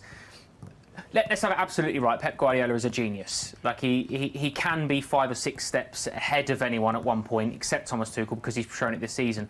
But you may get that in the same breath. You might get that he overthinks it and complicates things for himself. Do you go into any game against a manager you know has the capacity to either be that far ahead or perhaps tie himself up in knots and think he may do our work for us in terms of preparation? You totally confused me there. No, listen, Pep's very intense and very thoughtful in what he does. He's trying to get one over his coach that he's playing against on the day. He will look at it to the nth degree. We all talk about fine lines between winning and losing, and he's looking for that edge every single time. And we've got to pat him on the back for being arguably one of the best coaches in the world at this moment, because of what he's achieved and what he's done with his players, and he's made them better. Now, yes, you can overthink it, and the one thing that I would worry more for overthinking is the confusion it gives players, because sometimes players are not as thoughtful as him. They don't have to be, because they are told what to do and they just have to implement it. So sometimes I think you can confuse the players. He's got it right in his head. He'll probably say, I know what I'm doing, but it's getting it over to the players and getting them to do it. Thomas Tuchel's done that for us. Jason touched on it earlier about the simplicity of Thomas Tuchel. So all I would say is, if Pep's going to try and confuse everybody, fine, let him get on with it and try and find those little fine margins. But for me, the simple side of it with top players is good enough, because these players are good enough to adjust and see things for themselves as well and react on the pitch. Because that's the thing, isn't it, Jay? You know, we did the FA Cup game, and like you said before, I think they start with a 4 in the FA Cup, which we kind of assumed, but you know, they played Zach Steffen in goal and the fairly rotated side. In the league game, you played 5, and then it looked like at one point we were all trying, even Man City fans, I know, were trying to decipher what the lineup was. You're going, Rodri's the only centre midfielder. Is Aki playing left back? Is he playing in the middle? When you've got a manager that's capable, on the flip side, you have Thomas Tuchel, like Clive's already mentioned. There is very regimented in terms of we know what formation Chelsea are going to play. Pretty much, yeah. Pretty much like we've already selected it. Probably 8, 9 of the 11 we could select and probably nail on in the studio 24 hours before the game. Yeah. As a player, like Clive said there, do you prefer going into it knowing this is what we're going to do, this is the game plan, it's the same for every game, it doesn't really change, you know how you're going to set up, you know how you're going to approach it? I think in the modern game, it used to be a truism back in the day of does a manager know his best 11? I'm not so sure now, in all honesty, there is such a thing as a best 11. I think the opposition dictates what your best 11 is and your formation. But interestingly, going back to that game that we played them in the league, where he went to a 3, that game was more important to us than it was to them. They hadn't won the title, they had one hand on it, but we needed the points. Now, we rotated our side. Billy Gilmore played in the middle of the park with N'Golo Kanté, I think it was at the time, and Mason didn't play. So both managers weren't showing all their cards, but what Pep did, I think he used that almost as a training session to try and play a 3 at the back against our 3 and see how things worked out. And we went on eventually to go and win the game. Look, they could have won it. It could have been 2-0. What Aguero did with the penalty was inexplicable. But the point I'm trying to make is that I think he was happy to sacrifice that game and the points, knowing to pick the points up later on to win the title, to try and work out how to play against Chelsea. I don't know what he learnt in that game, in all honesty, because we beat them both times, whether we played a 4 or a 3. So, over to you, Pep. What have you learnt out of both of them? No doubt he's learnt something, because he would have done. But I think that he used that more of a training ground exercise, fact-finding mission, more than we needed the points, if that makes sense. He knew that was the points. We needed them. We had to go there and get them. We did. But I think he was happy to sacrifice those points. So it'll be interesting to see how he lines up. Speaking about learning, because obviously Thomas Tuchel echoed that in his press conference, speaking about last year in the final, and obviously, unfortunately, the way that the football's going is it's our second cup final in 2 weeks, and you know the first one obviously didn't go to plan against Leicester City, and congratulations to them. But when you're a player, how much do you learn from days like that? It's obviously gutting, tremendously disappointing. The days after that, we got a little bit of revenge in the league. But how much do you take from a final into another final in terms of the build-up, the expectation, how you deal with everything? Yeah, I like to think that, you know, you learn from every single day. That something tweaks in your head and on your mind, and you go, oh, I might try that tomorrow, or I'll try that in the next game. And it makes you become a better player. And people say about experience. Yes, experience is really good because it's left you in a position of something you should have done before, but you're actually doing now automatically, and it just comes off the cuff, really, because you know what you're doing. But I like to think that players, whatever game they're playing in, yes, a cup final, you could teach yourself how to approach a cup final, you know, how to sleep the night before. What makes you sleep? What gets you to sleep? Because you need it. How you get up in the morning, what you eat, how you approach the game, how you look forward to playing against the person you're playing against. You think you know you're going to be playing against, you're playing against somebody else. You know, you've got to adapt your mind, and I think mentally a cup final can help you with the next one and the next one. But every day, every game, every training session, you should be learning more and more about yourself as well as football. Mentality seems to be a key theme from within the Chelsea camp. We've seen someone that has been an absolute mentality monster over the last couple of weeks in Antonio Rudiger. Ben, I know that you're a big fan of Antonio Rudiger. How important is he to this Chelsea side? Yeah, he has become very important, hasn't he? And a lot of talk, and rightly so, and you know there isn't a bigger fan of Mason Mount than me. No question that he's Player of the Year. But if we were handing out a Most Improved Player of the Year, I think, Zach, it may well be Tony Rudiger that would get it. I mean, he has become a monster. Capped off for me by the lunatic run in the headgear, up and down the left wing and then back again, and then in front of the fans. He's in danger of becoming a bit of a cult hero, isn't he? He is. Especially in this three at the back formation, playing that left centre-back role, it fits all of his strengths perfectly. He's brilliant in one-on-one defending. When he's on the ball, can pass with his right foot. Not got a bad left foot either. 60-yard balls out to the right wing to Reece James, Callum Hudson-Odoi, Mason Mount, whoever it be. And he's not slow either. He can keep up against the best opposition, whether that's Riyad Mahrez tomorrow, whoever it is for Manchester City.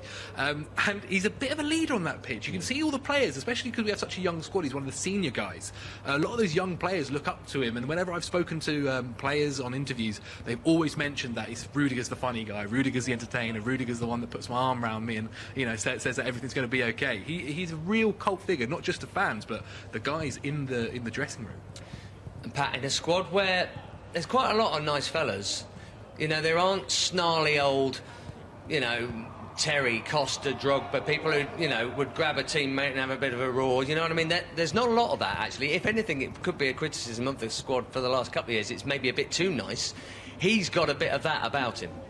He has certainly got plenty of that about him when he's on the pitch, and that's what you want, the guys that can do that when on the pitch. But when they're in training, it's different. When they're with the guys, they're great fun, but a complete switch as soon as he gets on a football field. To be honest, I've always slightly, when we're looking at people that have improved, by the way, Kurt Zouma's not doing too bad as well, an improvement this year. I like what he's done. There was a period where he was first choice, but I do think Tony's first choice just now. I've never felt the way a lot of people felt about him. I always really liked him because I think he's our best defender, and I think players like Kerr can actually learn off him. Not just Thiago Silva. Everyone can learn off Thiago Silva, but you're looking at Kerr, and if you have that sort of power, Tony probably gets a nod, I would reckon, tomorrow because of the power. But Zach's talking about the pace there. Nobody's done him. I mean, I really don't think I can remember a player going up to him, dummying him, going past him, leaving him for dead. I don't, and I don't mean this season. I mean, I can't remember anybody ever doing it, period. And it was very interesting, the game against Real Madrid over at the bridge, when Eden Hazard tried to take him on, lamped, and he really made Eden know where he was. And I know the type of player, and I'm not comparing myself to Eden, he's your nightmare. That's exactly a nightmare. I say it all the time. I used to play against a guy. As soon as I talk about Eden, you get a picture of Ziyech. But Rudiger's the kind of guy you hate playing against. You absolutely despise it because he is like playing against a dog who never looks at you, just looks at the ball. So he never falls for a dummy. He's absolutely astonishing. Honestly, I think we all have underestimated him for a long, long time. But we do need creativity, and Hakim may well be the one. We've not talked about him, but he could be the one. Well, he could. We've had a couple of Ziyech-shaped curveballs thrown in, haven't we? Just on N'Golo, boys, watching him down there, how concerned are you about the hamstring? Zach, what are you thinking? Wasn't that long ago, was it, Leicester in midweek? Exactly. It wasn't that long ago, and it's up to Tuchel here. Do you play a 80% fit Kanté, or if he is, maybe he's 100%, who we don't know personally. And that is a risk he's got to take, because when he's on his day, and that Real Madrid performance at Stamford Bridge, and to be fair, away as well, was unbelievable.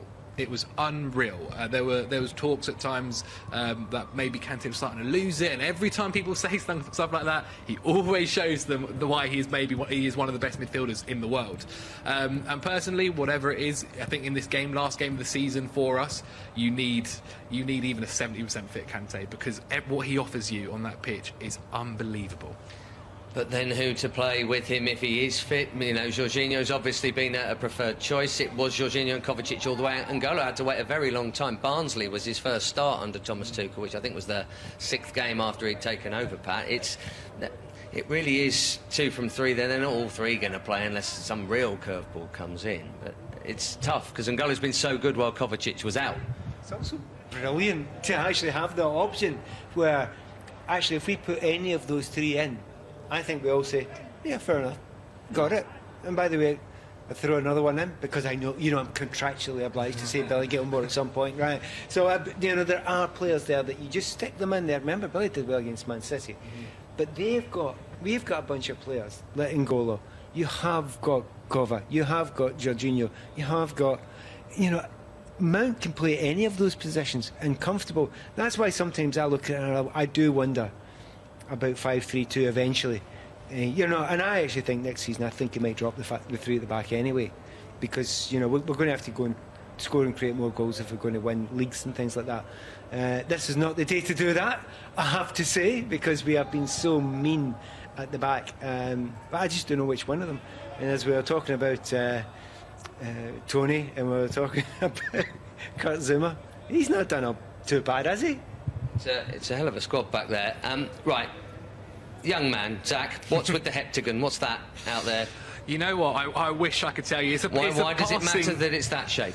It's a passing drill, that's for sure. I wish I could say I've been in the coaching system to be able to say exactly what's happened there. But it's about getting that ball moving, and that's, you know, you can see the kind of Tuchel way of playing football there. Minimum touches, trying to get the ball moving, keeping it going, getting up and down this field.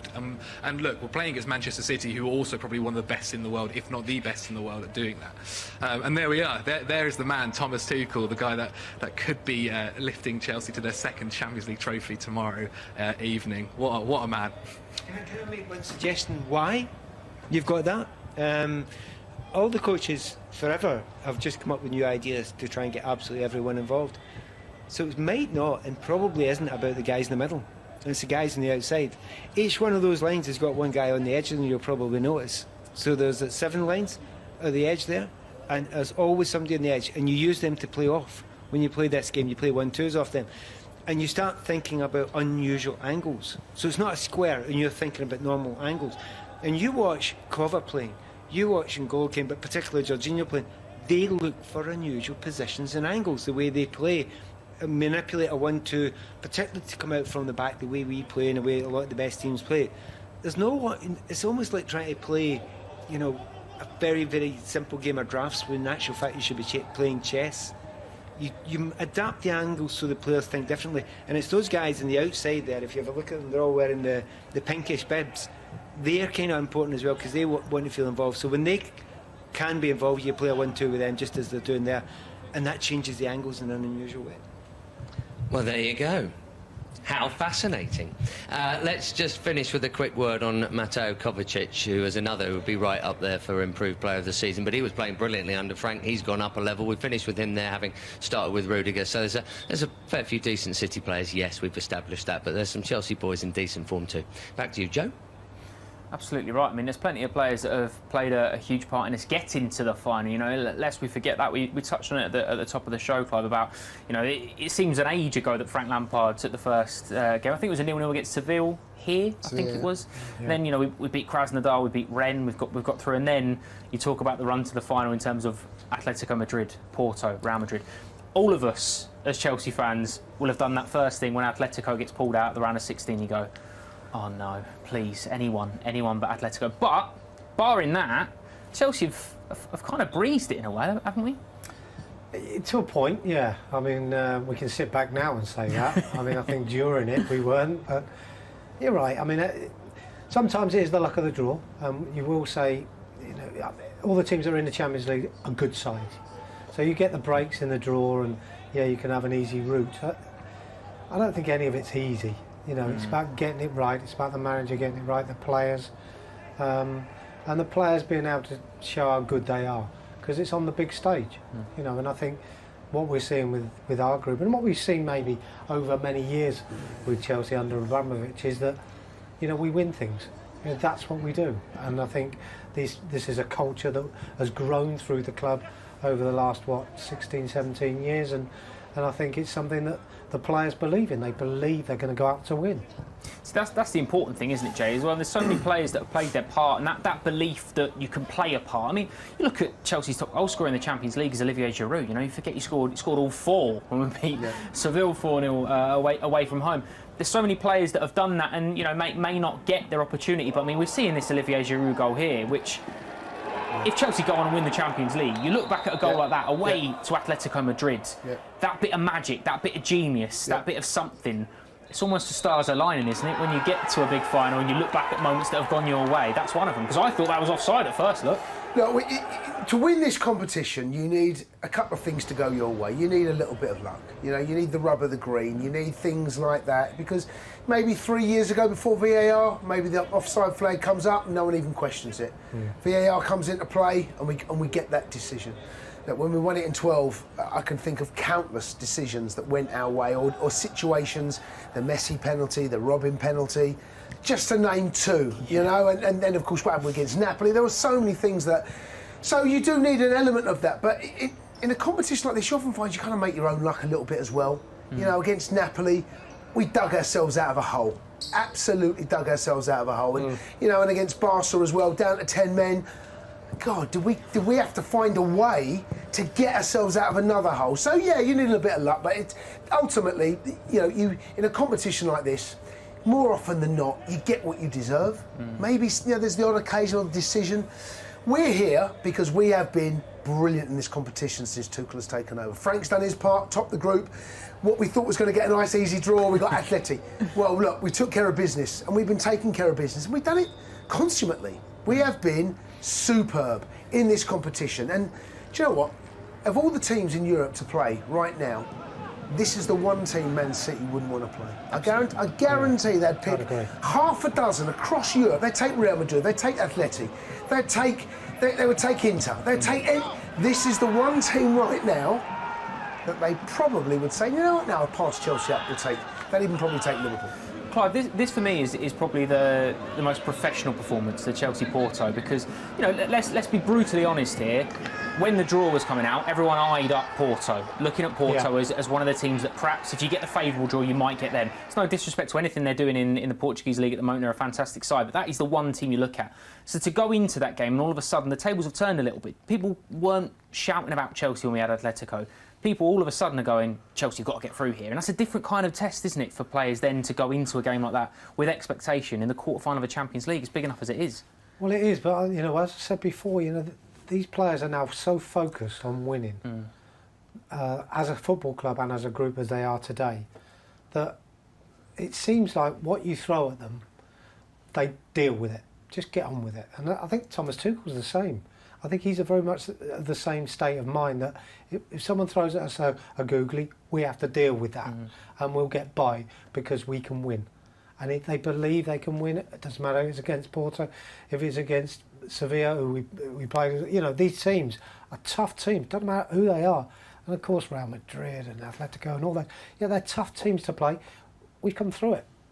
And the belief surely has got to be there. We've beaten Man City this season. We can do it again.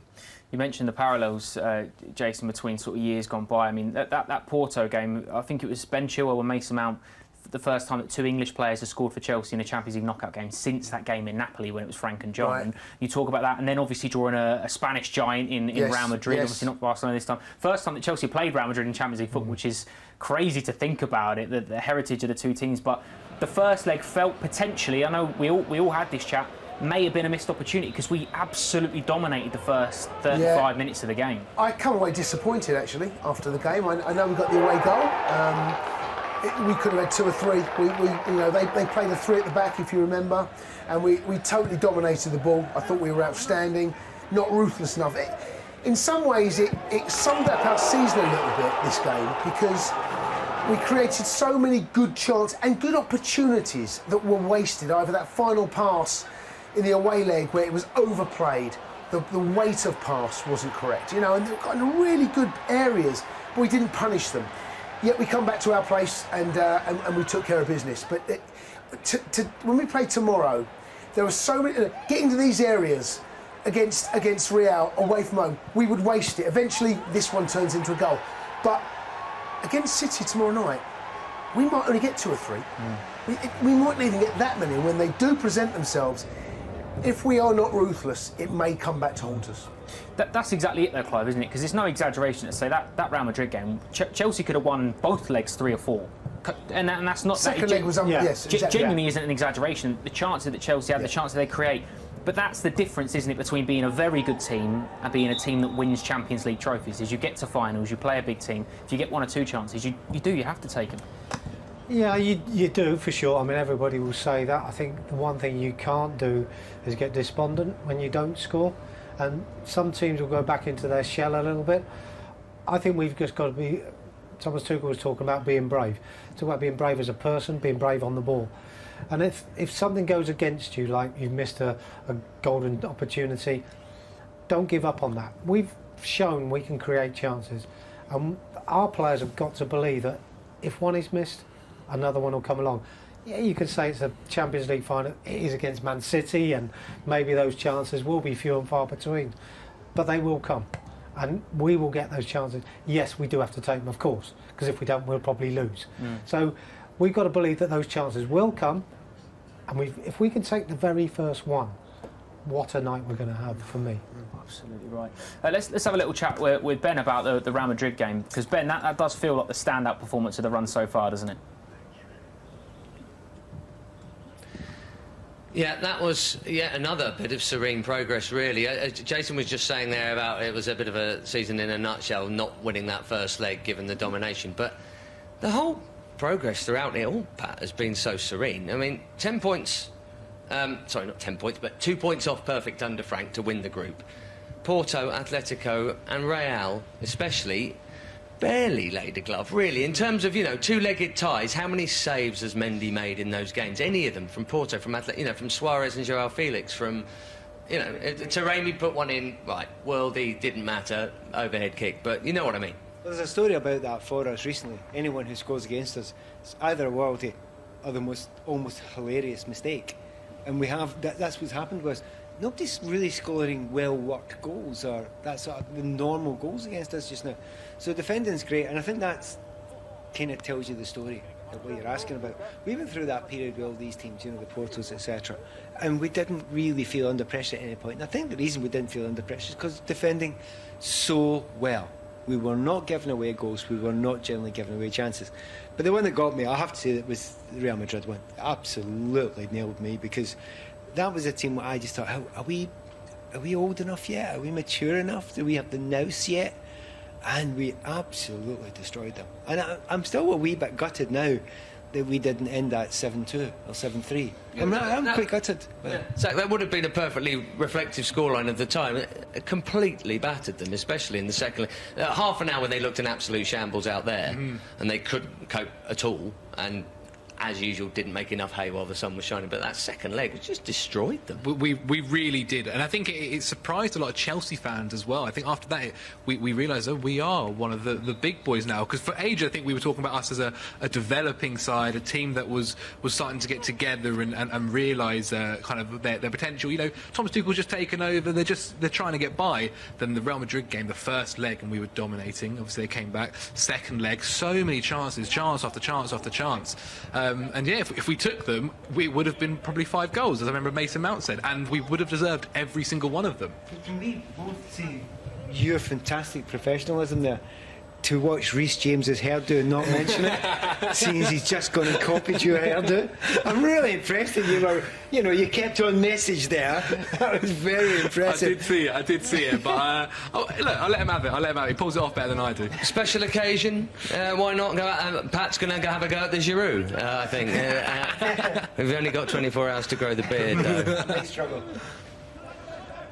That was. Do you think he's done it, especially for the Champions League final haircut? Well, I mean, before that, he'd always had the same style, right? I mean, I did not think I'd be talking about Reece James's hair, but only the big things the day before. But he'd always had the same style, and you know, if he wants to express himself, and that's part of it, and he feels confidence, if that's what he's got that helps him have confidence on the pitch, I'm all for it. Right, that's it for hairdos, and it for us just for the moment. I'm going to hand you back to the guys in the studio.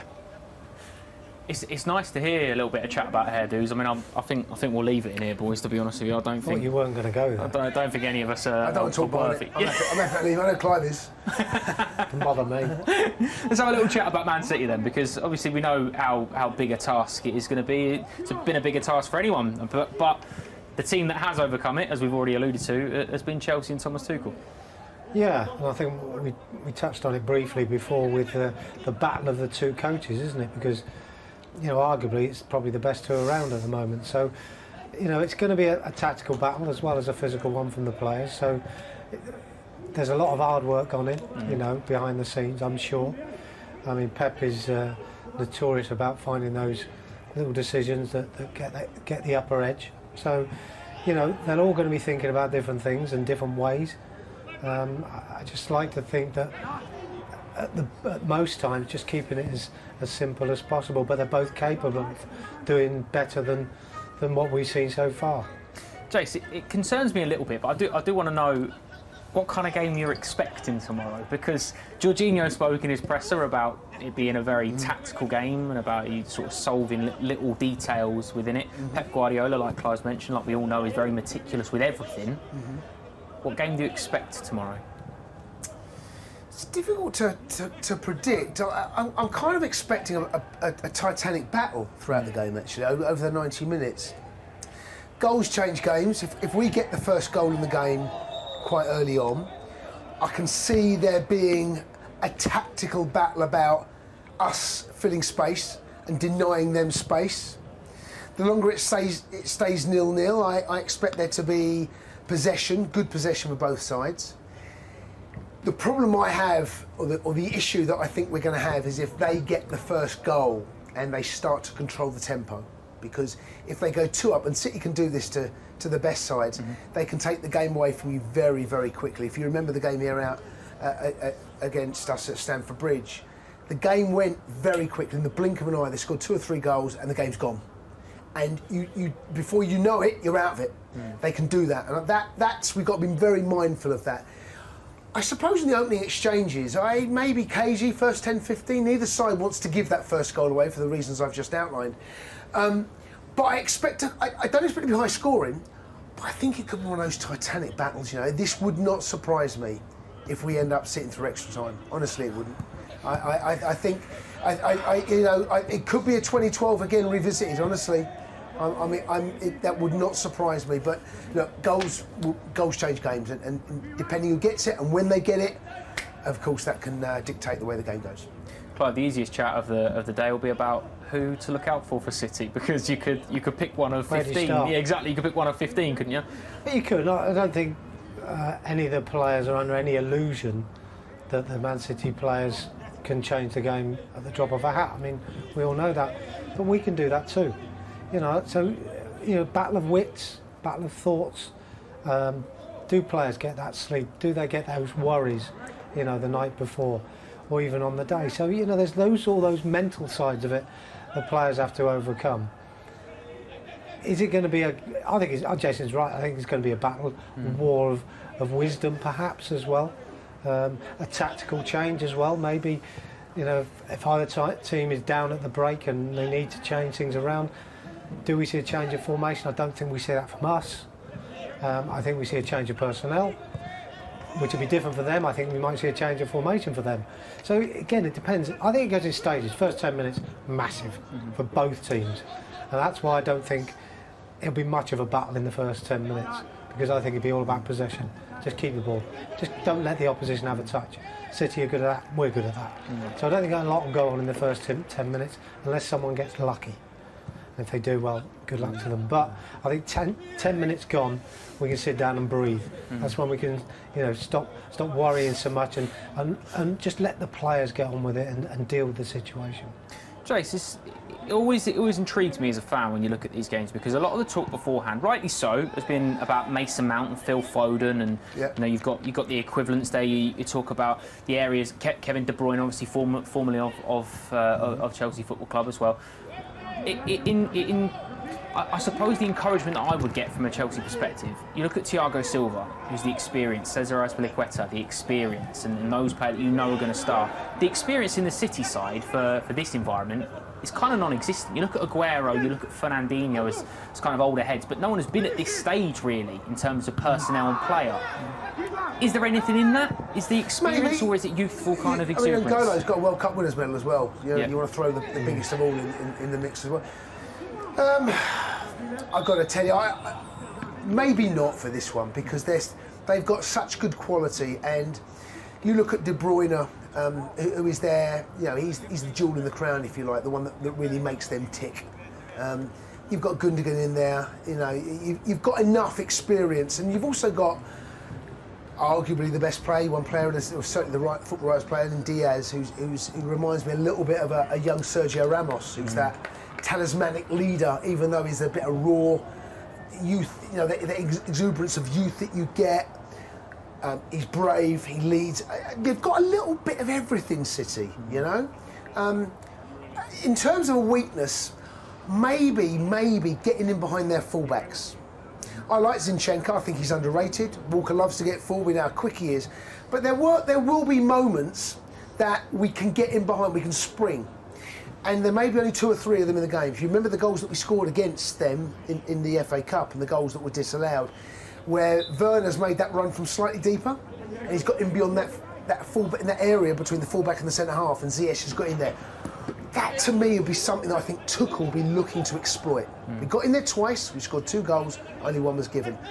Pep, conversely, will be looking at that thinking, don't want to give that, that space there. We cannot afford to give the ball away in areas where maybe the fullbacks are starting to look to be adventurous.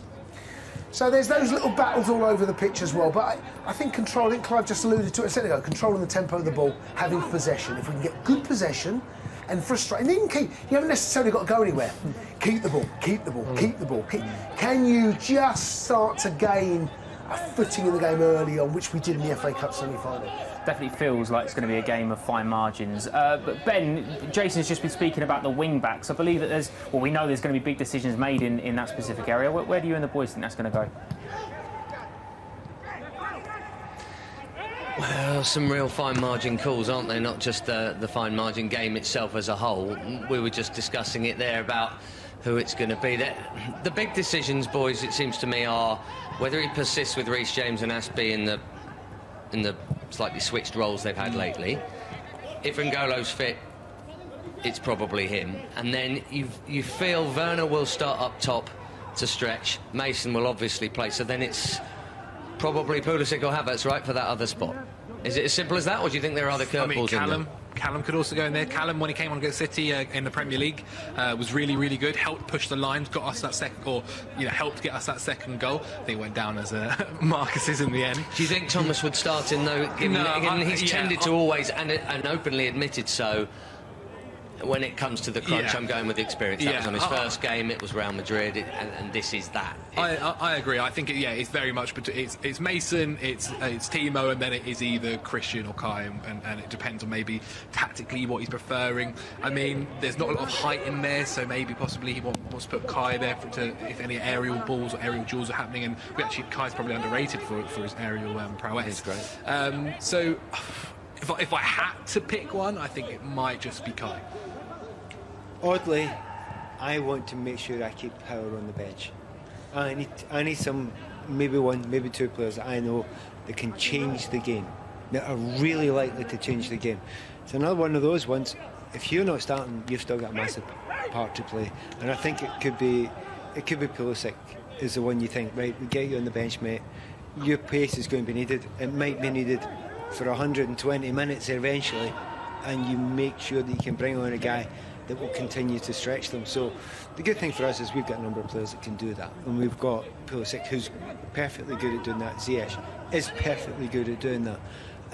But I have to say, I think it's a tough call. It's a really tough call. If you're going to go the 3-4-3, for answer to the first question, I just hope that Aspie's a wee bit further back.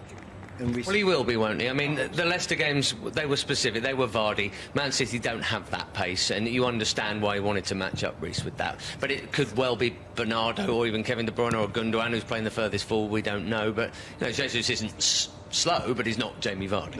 None of them's Jamie Vardy and don't play his way. They're not as quick as him, but more importantly, they don't play in that style where they want to be on the shoulder, they want to be just about offside all the time and flying beyond. So I kind of hope that is because Reece has just recently, he's been amazing at what he started to do again. That initial period where he was putting in those amazing crosses, and then it was a kind of fading of not getting quite so many in, and he's back again, and he's hammering him into that near post there. And the fact that we've got Chilwell flying in, and by the way, that's the other question. Chilwell on, so I think most of us are probably going towards Chilwell. Yeah, especially recently as well. He seems to be. There was that period where Alonso was coming in for height as well. Sometimes physicality he'd start him, but it seems like Ben is the first choice, and he's also done really well at left wing back. It took him a little while to get used to it, but it's his own now.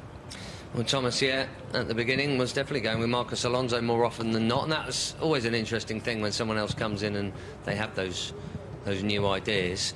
In terms of, just while we were talking about Reece there, the academy situation, City obviously loving the fact that Phil Foden is such a big deal for them, but we're talking about 5 Chelsea academy boys here. We don't know how many will start or how many will feature, but it's just incredible. Obviously, one is the player of the year, Hudson-Odoi, Andreas Christensen's had a lot of time. We're talking about 5 academy boys playing a big part. There are some teams, maybe it happened to Chelsea in the past some point, where you kind of squeezed them in to make sure they got in the squad and it kind of filled out the squad a little bit. That's not these guys. These guys are there because they're good enough. They are top quality, and you can't say anything against Mason and Reece. And these, players like Tammy who are getting in the England squad are perfectly good enough to do that. So, and number 6, I should say, Billy Gilmore, Scotland squad. I know you didn't mention him, even though you're contractually obliged. I'm trying really hard not to mention him just now, because we've just noticed during the training there that in the midst of all that, the one key player is the guy who wears a different bib, because he plays for both teams and everything plays through him. It was Billy timing again there. Surely not. Surely not. He's not considering that. I would be delighted, and I would trust Billy to be a part of this game. But another one who's come through that academy system, to be honest, Billy could have came through any, and he started at Rangers and he was doing well. But I think we should be very, very proud. And yes, they're all starting a part of the Champions League group. But to be honest, what that academy has done in the widest sense for English football is absolutely exceptional. You go all around the country, and by the way, and beyond, and look at the players that have come through that academy that are making other teams better. I just wish people understood that and accepted that. I used to hear the line constantly from people, oh yeah, Chelsea, their academy, they take all the good players and they don't get them through. No, you take youngsters, you make them as good as they can possibly be, and you either use them or let them free to do their own thing in the wider game. And that's what Chelsea's academy's done, and they should be proud of themselves for that. Hopefully, Zach, we're going to see some of them get their first medals. This is a big deal, right? They haven't got one yet. They had the shot at Wembley. People, I'm thinking, not just academy boys, but other young players. Kai Havertz, Timo Werner. Timo's been a runner-up. He's never won a winner's medal. Kai Havertz, Reece James, Mason Mount, and for just about everyone, we were trying to think about it earlier, folks. Guardiola, obviously, but on the playing staff, no one out there's got this medal except Kovacic, and he won't really have felt a part of that Real Madrid. He didn't even come off the bench in the final, but there's that for all those players out there. Yes, Giroud, Kanté have won the World Cup, so cool, they've done that. But normally in a Champions League final, you're probably seeing some people who've maybe been there once or twice before, or have been there with other clubs once or twice before and got that medal. But we haven't got proper winners' medals out there on either side. Yeah, it's very, very impressive, especially because I think if you asked a fan, being in the Champions League final is probably about 2 years ahead of where they expected. It was a big developing squad. Everyone is so young. Mason Mount's only 22. Kai's younger. Reece James is younger. Callum Hudson-Odoi is younger. Ben Chilwell's only, I think, like 24. And it was expected that, okay, this is going to develop, and then over the next year or so, they were going to go and try and get a title charge, try and go far in the Champions League. But they've already done it. They've already made it to the Champions League final, and yeah, I'm pretty sure they'd love to have that winner's medal around their neck. Finishing practice, probably not the worst idea, given that we haven't seen enough goals going in over the last few months. Mason Mount with a smile on his face there. Let's hope practice makes perfect. Back to you guys, back at the bridge. I want to carry on with the academy chat that the boys are just speaking about there, because it is so important that we have this. I don't want to use a mechanical term. It's like a conveyor belt, because we have so many players that seem to be one after another that we have the opportunity now to look at. I mean, Tino Andrin in the squad for the Champions League final in the 25 as well, made a couple of appearances the last season and a half. But you look at Mason Mount, you look at Reece James, you look at Andreas Christensen, Tammy Abraham, Callum Hudson-Odoi, perhaps speaking about Billy Gilmore there. How important is it, Jason, that people that understand the football club really, I suppose, take everything on board for the next couple of days? Because it's such a magnificent achievement to get there, but then to go one beyond, this opportunity might never come again for some of these players. Look, since Roman has been at this club, I think the one disappointment, the one thing that we haven't done enough of is produce young players for our first team. We produce young footballers for other teams' first teams, and there's plenty of them. And the academy, there was a period where it must have felt like, what more have we got to do? We're producing good, really good, young, promising footballers, but they never got an opportunity. I think a lot of credit's got to go to Frank and Jody for giving some of these young players the opportunity, giving them that pathway through, and when they get it, they've taken it. Look, Mason is for me right now the pick of the bunch. I think he'll go on to captain this country, probably captain this club, possibly captain our country. And he is a shining example of what the academy can do. We're producing brilliant young footballers, but we're also producing brilliant young men if you get the chance to meet and speak to them. These are proper human beings. And you know, I can relate to these boys because I come through the system, Clive as well, and you know, they're representing me on that pitch. That's how I see it. That's why I saw John Terry, and you know, there weren't too many of those, but I'm looking at Mason Mount, and Mason Mount is representing me and us fans on the terraces, in the stands, in the shed. And it's to see that we're going to have another young Chelsea academy player go and play in a Champions League final.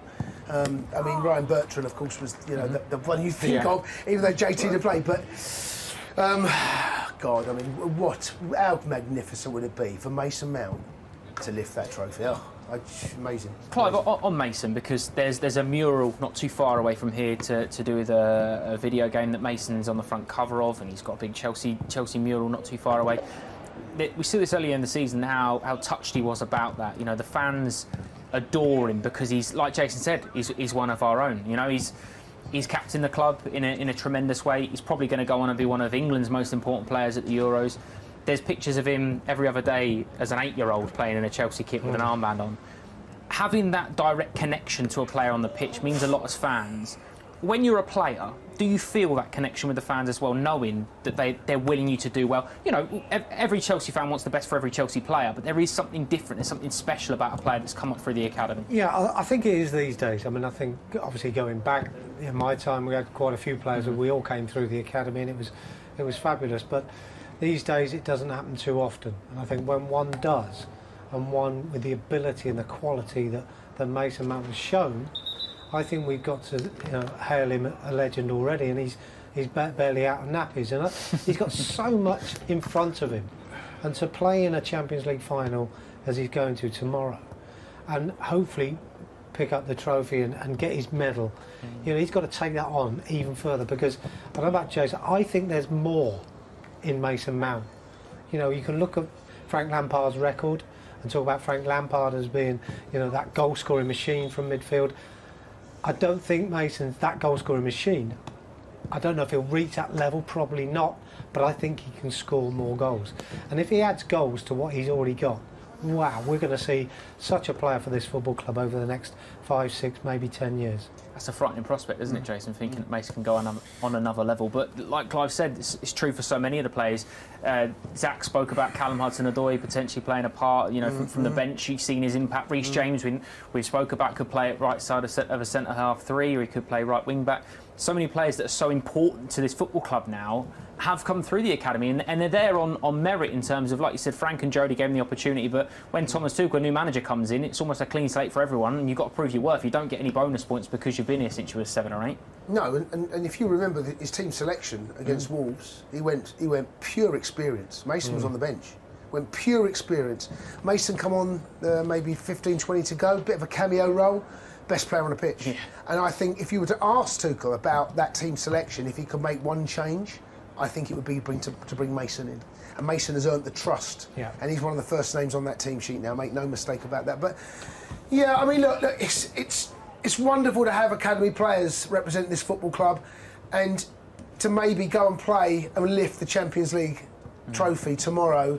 I've got to mention Neil Bath and everyone connected with the academy as well, because you know this is decades of they've been toiling and getting these young players through, and they do it every single season. And you meant Tina Andrew as well. You know that conveyor belt, as you mentioned, there's plenty more coming through, plenty more. Whether they're going to be good enough to make the very top grade like May says, we wait and see. But yeah, it's a great time to be involved as a young player with Chelsea Football Club right now. Saw Tino Livramento on the bench for the Premier League last weekend as well, so you're absolutely right. There's plenty more to come from it. Clive, this is the part where we have to pretend to not be very envious, because we are all Chelsea fans, and there are going to be 5,000 and a bit Chelsea fans in attendance tomorrow in Porto, hopefully for what will be one of the most historic nights of the football club.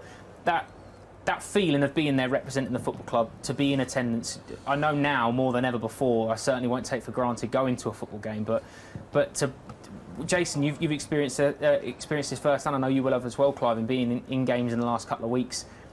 It feels a lot bigger than 5,000 fans that will be in attendance tomorrow from a Chelsea perspective. It will feel like 50 or 60,000, won't it? Well, listen, I hope so. I hope our fans, and I'm sure that they will make some noise, because the players must have missed it massively, and it's been a shame. It's been life, but hopefully we're coming through it, and having the fans in there, they can't wait to get out and play for them, because that is essentially what you're doing. You're on a stage to play for your crowd, and you know what?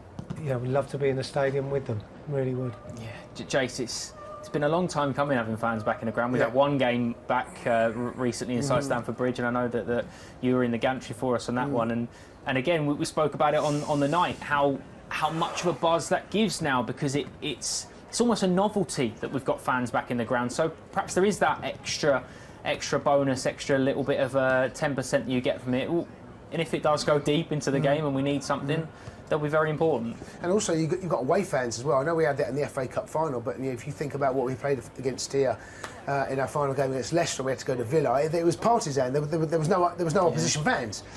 This is going to be very different, and you've got two sets of fans. There's going to be an atmosphere. How big an atmosphere?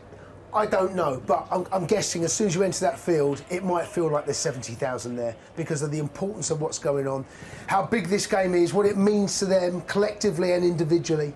Those fans have made, and also there's an effort these fans have had to make to get there. You've got to jump through hoops. The COVID test you've got to have before you leave, the COVID test you've got to have when you land, the COVID test you've got to have when you get into the ground. These fans, both sets, have had to go through, and at great expense. Let's have that right as well, great expense. So every single one of those fans that goes there from Chelsea Football Club will be greatly appreciated. I wish everyone a brilliant trip, and, be safe, and hopefully we can come back happy. Absolutely right, mate. All right, go on in, Jay. I'm going to put you on the spot, mate. Predictions? 1-0.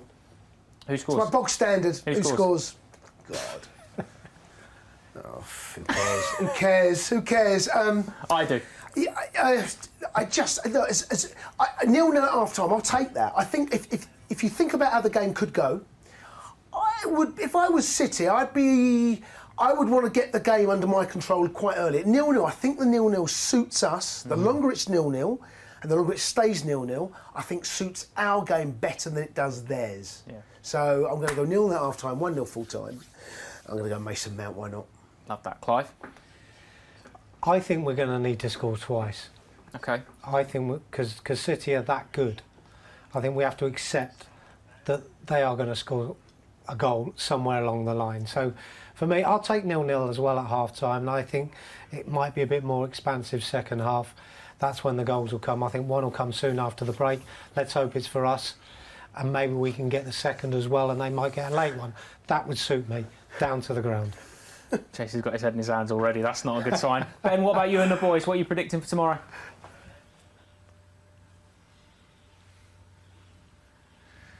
Clive's going goals, Jason's going 1-0. I'm more inclined with that. I'm going to go 1-0, Jorginho penalty during extra time. Oh, my Lord. After a nerve-shredding, cagey 0-0. I'll pick the team for you, T, but we haven't got time. Chelsea, Champions League, finals, penalties. It just feels that way to me. And I wouldn't be surprised at a 0-0 or a 1-1 all the way to the end, and we're going to have to torture our penalty kicks. Very noticeable. Nobody practiced penalties out there. Two reasons for it.